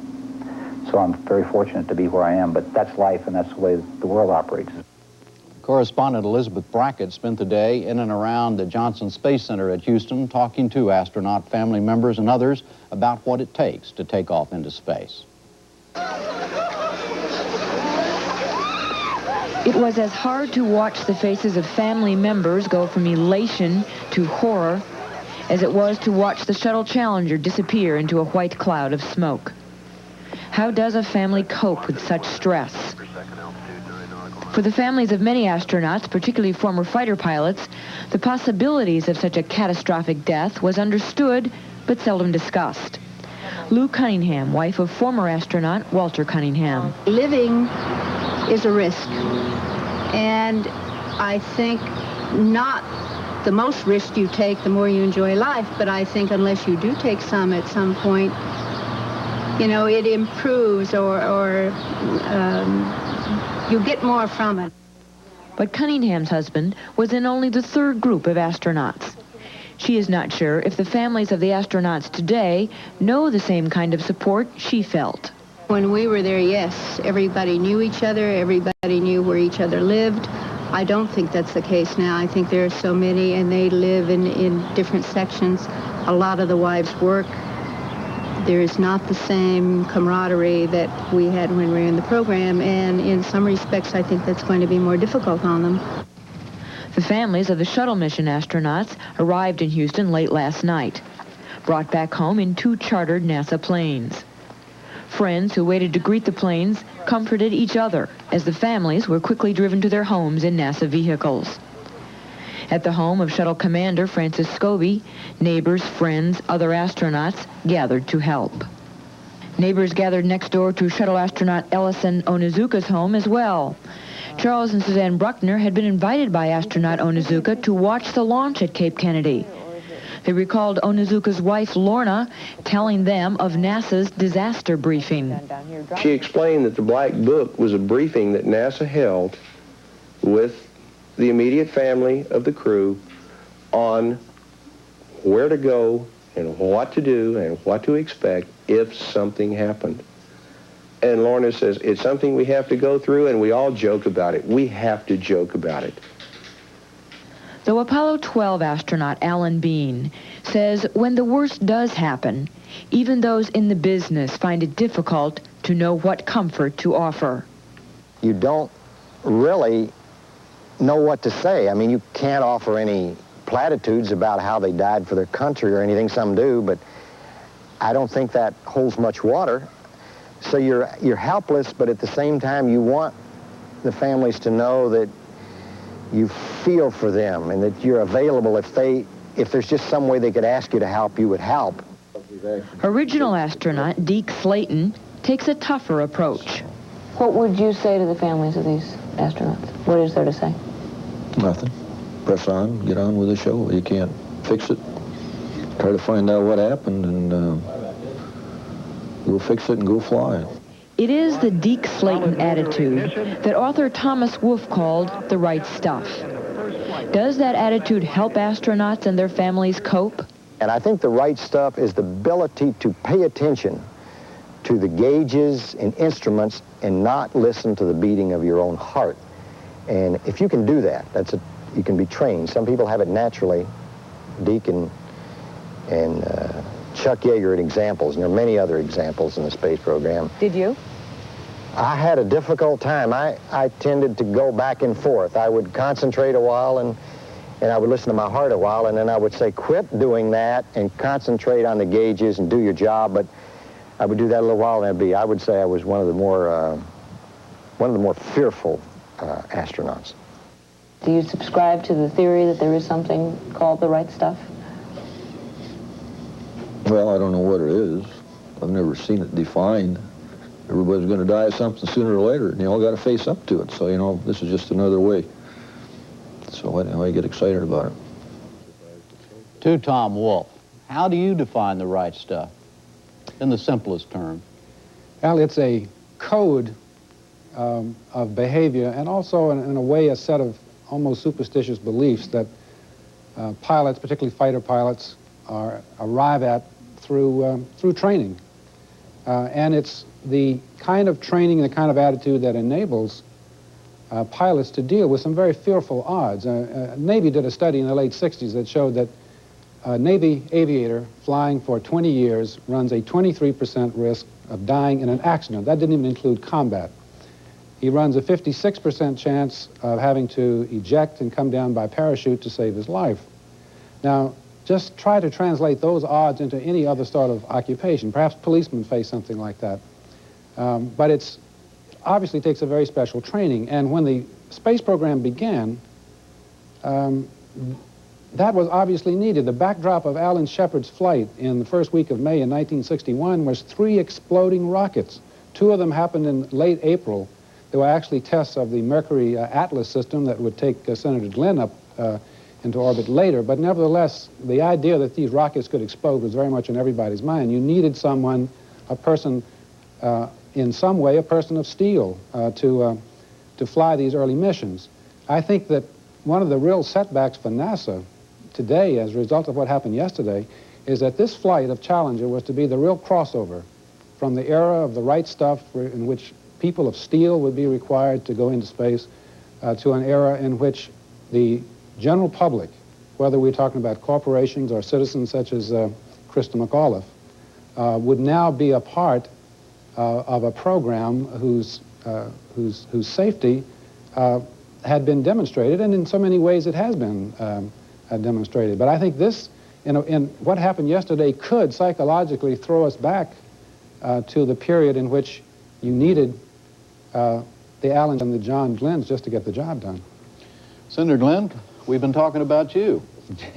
I heard that. Yeah, yeah. How would you define, first of all, going back to what Alan Bean said and what Tom Wolfe just said about you early astronauts, what it takes to do this? All of us in those early days had been test pilots. We had been working through that time period with some of the newest of the supersonic aircraft, attack and fighter aircraft at that time. And you learn in that type of business, and we'd all come mainly from fighter backgrounds of one type or another, and you learn to put of course you're afraid sometimes, but you learn to subjugate that to your job that should be done at that time. Oh, but why? How are you able to subjugate those statistics that Tom Wolfe just gave, that your chances of this and your chances of that are really very, very high? We never pored over the statistics that much, although there were a lot of people, as Tom wrote in the first few chapters of the book, back Pete Conrad, some of the fellows. I was at Patuxent River Naval Air Test Center about that same time. I think out of the 70 or so people that we had that were doing active test work, there were more pilots assigned, but those doing active test work, as I recall, I think we lost 13 in the 4 years that I was there. Now that's like combat losses almost. Sure. But you felt it was important, the work you were doing. You're proud of the work you're doing for the country. There was some of that. There was a personal pride in comparing how you reacted to things with your peers. Is there a thrill to the danger? I mean, were you aware of, hey, this is dangerous and this is thrilling at the same time? Sure, there's some of that to it, but I would take exception to what you had when you started this segment of the program where you said that men do this in the name of adventure. Mm-hmm. Adventure is part of it, not being the humdrum, not being just going to the 8-to-5 job. So there is that aspect to it, but it's far deeper than that. And you don't just do it for adventure. That'd be like playing Russian roulette. You do it for a higher purpose than that. I think most people do, but as Deke said, you know, you do it, it's your job. And you've built up, you've had the training, and so you're in the right spot, the right place, and you're proud to do that kind of a job. Tom Wolfe, you agree as a generalization as what John Glenn said? Yeah, I think that is becomes the very much the essence of it, that the risk is taken judging from the astronauts I've talked to, the risk has to be taken for a higher cause, something that is believed in, and in the early days of the space program, people unabashedly said this is done for reasons of patriotism. And that, I think, today in the military, and for that matter in the Corps of astronauts to this day, I'm sure, is the case. But again, I think that NASA really wanted to reach a period, and this was to begin with this flight, really to begin wholesale with this flight, in which that stuff, whatever you want to call it, whether it's professionalism or something more complicated, was no longer going to be necessary. And I think that this could be a psychological catastrophe. Whether it will or not, I don't know, but it could be. Senator Garn, what do you think? You were also part of the if Tom Wolfe's theory is right, you were obviously part of the crossover too, to send you and then Congressman Nelson into space. Well, in a way, except that I was a Navy pilot and had a 30 years But you were not a professional astronaut. Experience. Not a professional astronaut, but neither are a lot of the mission specialists. We have MDs, physicists, all sorts of people that were a step beyond the John Glenns of this world. But there's another factor here that makes these people tick, what made me tick. They love to fly. You love to be in the air. My father was a pilot in World War I, and I wanted to be a pilot more than anything else, and it's still the thing I've enjoyed more than anything in my whole life, more than the Senate, to be a military pilot. And there's a lot of people that are motivated that way. You'd be amazed. Not by the risk? Not by the risk? Well, the risk, you are trained to evaluate and weigh the accomplishment against the risk, and you do that, and there is a certain amount of thrill of taking the risk. But these people are still very special. But let's talk about you. Let's talk about you. You said that you told Robin that your 2.5-year-old child was very much afraid for you as her father when you went up with his shuttle. Were you not afraid as her father yourself? No. Not at all. I was not afraid. You have some apprehension about 4.2 million pounds of fuel, but that's where you weigh the risk against your desire to go and the opportunity to accomplish something. But these people, whatever the right stuff is, and I don't know how to define it either, but we need to pay tribute to those current astronauts too, not just the 7 who died so tragically, but some people down there in Houston who are magnificent human beings who sacrificed to do this for their country. And there is some patriotism, and there is some duty, and what John was talking about of wanting to accomplish something at very low pay, at great sacrifice to their families. They are a special breed of people in this country. Let me ask Dr. Banaski a question in Boston. Before yesterday, did the young people in Concord, New Hampshire, see what Krista McAuliffe was doing as dangerous? I don't believe they completely understood the magnitude of the danger. Some of the comments earlier that in some ways we've become jaded to the regularity with which the shuttle flights were going up, that people tended to take it for granted. So they didn't see her as taking a risk. She was on doing something exciting, et cetera, right? Well, I think that some people understood, some children understood that there was a risk. She talked about that. She also talked about the fact that you can't live life to its fullest without taking some calculated risks. Okay. Well, thank you. Robin? Let's talk about the future. With America's manned space effort now grounded indefinitely until the cause of the disaster is found, some voices are already suggesting it should be stopped in favor of unmanned missions. We look to the future now. We start with the comments of Shuttle Commander Scobie, who talked about the value and future of space exploration in that 1984 interview with Kimberly Kraft of Tucson public station KUAT. The Earth isn't really overpopulated, it's mismanaged as an entity, and it just looks that way from orbit because you don't see all the people, you don't see the congregations of people in cities. You can see cities, but you don't relate to all the mass of humanity that's involved in that, so you're kind of omnipotent, if you will, on your view of the Earth. But it's obvious that some places in the Earth, on the Earth, like Africa, are suffering from severe droughts, and we can watch the shrinking. Each of our flights goes up, and you can watch the shrinking of the water resources in that area, and you can watch irrigation in other areas. So you can watch the Earth grow and evolve from orbit, which is one of the luxuries we haven't had from being earthbound. And so we do gain a lot of knowledge from each of our space flights as we go up, and we can progressively watch different parts of the Earth change. Where do astronauts see themselves going in the future? To other planets, or is it more of just exploratory missions? Or do you see yourself going to Mars or something like that? I know that. I don't see me going to Mars. The shuttle program, when it was put together, was really a three-tiered program. The shuttle was the truck, space station was the place that we originally would go to, and then we'll colonize the planets. Well, at the time, the cost of that was not palatable to neither the public nor Congress. And so they backed off on the program, and they built the shuttle. And it's a very austere program when it first came out. And we suffered from that a little bit during our development phase, and that's why some of the program was late. And so we did get the shuttle. We proved it successful, and we're flying it. So that's our truck. And it's taking the place of a space station right now, but we are in the process of developing the space station. And I think once you see the space station develop and flying, which is in the 1990 to 1992 time frame, then the next thing is, okay, now we're going to have to go colonize somewhere.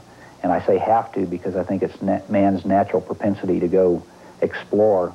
And you can send all the machines you want out preparatory to that, but I think you're still obligated to send the people to follow them up, and that's what's going to happen to us. We're sending machines already, and we're going to send people to follow them. I know there's a manned spaceflight people and there's non-manned spaceflight people, and I just happen to be one of the manned people, and I have very hard feelings about that, and I think that's the way we ought to be doing things.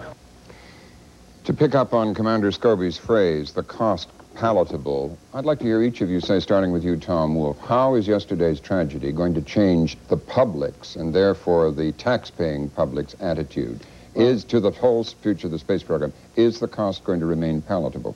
Well, those are very prescient, fateful words of Commander Scobie. He put his finger right on the problem that NASA is going to be facing from this moment forward. In the latter days of Apollo, there was what was known at NASA as budgetless financing. Whatever NASA wanted to get to the moon ahead of the Soviet Union, it got. Then the nation became exhausted, the public and the Congress became exhausted with the expense and just the momentum of the space program, and said we can't. It was like what happened to Columbus after his 4 voyages to America. The people were tired of it. So NASA had to make a big choice in the early 70s and headed towards the kind of truck that Commander Scobie talks about, a practical vehicle that would involve the public. It would involve the corporations with the launching satellites, and eventually would involve the general public, starting with Krista McAuliffe. Now, suddenly, I think the program, and again, psychologically, and I don't know how you deal with that, is thrust back to an earlier threshold in which it's now looked upon, again, and perhaps it should be, as a pioneering effort, something that's in its infancy. And now can NASA, it makes it more difficult for NASA to say, well, we're going to press on ahead with a program that's going to involve the general public. Mr. Vanowski in Boston, let's go to you as the other private citizen here before we go to the public officials. Just in your own private opinion, do you think the cost is going to be palatable to continue the space program as it's presently outlined? I would hope so. I think that, from my own opinion, I think it is palatable because young people need to know that there is a frontier that they can press forward toward. That was what the whole thing with Krista represented, that she was taking us out into space. And if her death is going to mean anything, it has to mean that we won't give up that kind of effort. How about the Congress, Senator Garn? Is the cost going to be palatable to the Congress? Yes, I think it will be, and I think we need to let the American people know what the cost is. I've been rather intimately involved with NASA's budget for a long period of time. We spend less than 1/2 of 1% of the total national budget on the Space Shuttle program. Rather a feeble effort considering what we learned from it. Bo Bobko, my commander on my flight at one of our first press conferences, asked the question, what planet will we explore first? And he immediately shot back with some surprise like, why wouldn't you know? And he said, the Earth, of course. And we are. We are learning so much about our own planet, so much information coming back, so many products, so many technologies that we take for granted, from a pacemaker in somebody's chest to more than 12,000 medical devices or procedures. We're going to discover a cure and medication from a major disease, from zero gravity production. We had the electrophoresis on my flight. It is absolutely unlimitless. Let me ask what we're going to do for the people of this Earth from space, and we must not falter and to stick with that little less than 0.5% when we spend more than double that on food stamps, as an example. We must press on, and I think Congress will. There are some naysayers, but I think the overwhelming majority of Congress will think we need to go forward with this program. Senator Glenn, how will yesterday's disaster, tragedy, setback, change the terms of the debate about the future of space in Congress? I don't think it'll change it nearly as much as maybe some of the speculation is today. Let's put it in a proper perspective. I would disagree a little bit with Tom that this was to be the absolute definitive break point that he made it out to be. I just don't think it was like that. We gradually built up a confidence. We had a long string of successes. We've had a setback now. This doesn't change things to the point where you say we now go unmanned because we have lost some people, any more than we changed the whole program to that extent back when Gus Grissom, Roger Chaffee, Ed White were lost back in '67. It was a temporary setback. We went to work, we determined what was wrong, as Deke said, and then we went up. You fly again, and that's that.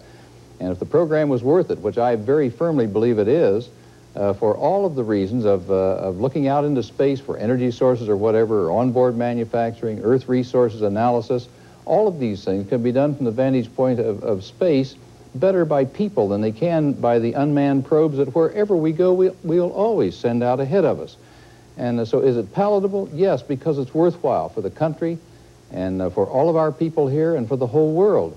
And when you put it on that type of basis, yes, this is a setback, and we lost 7 people. And let's face it, that's tough. It's tough for those families there tonight. But it doesn't mean that the whole program will be set back. And as they said to us yesterday, don't let this change the program. Don't let it set it back.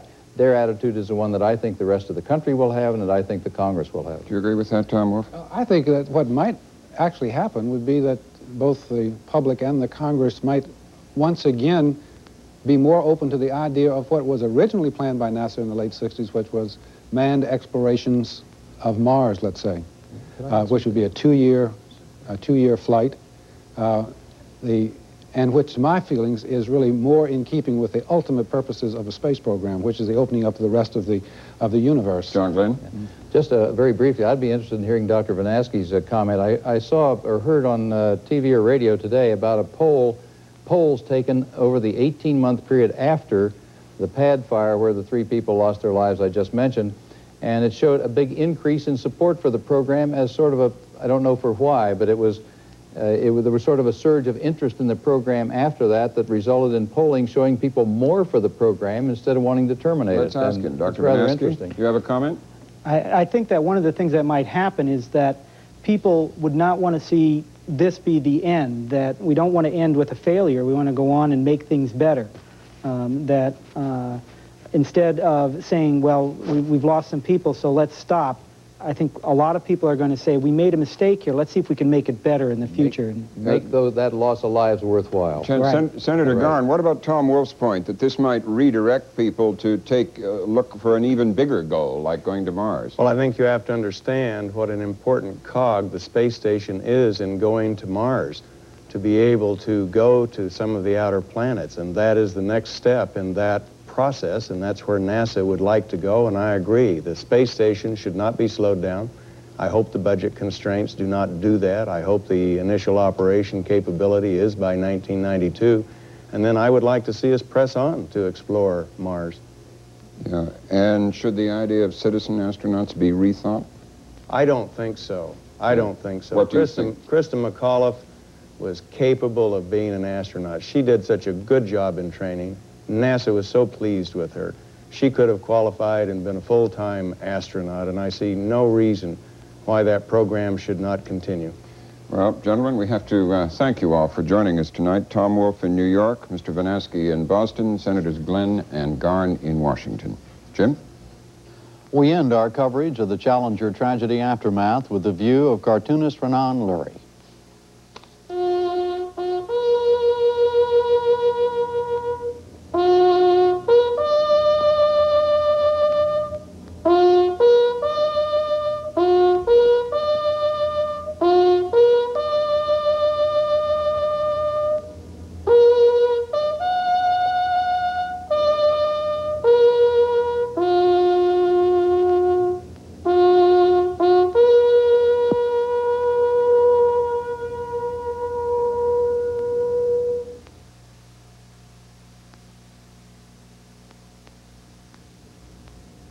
Once again, the main stories of this day. Search vessels recovered debris from the Shuttle Challenger, and the official investigation began.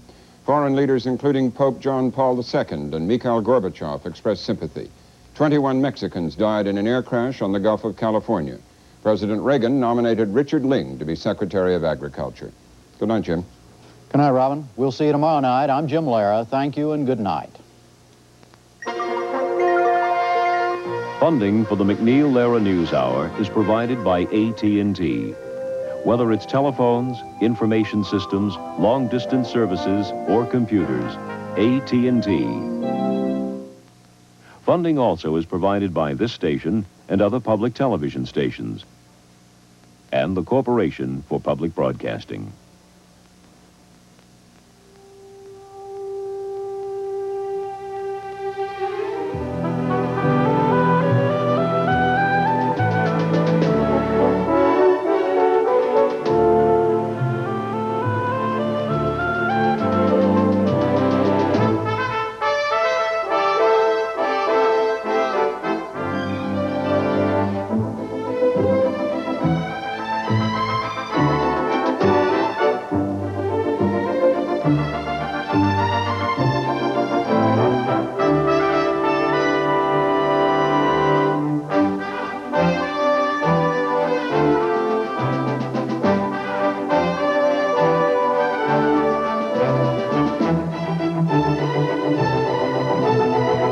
For a transcript, send $2 to Box 345, New York, New York 10101.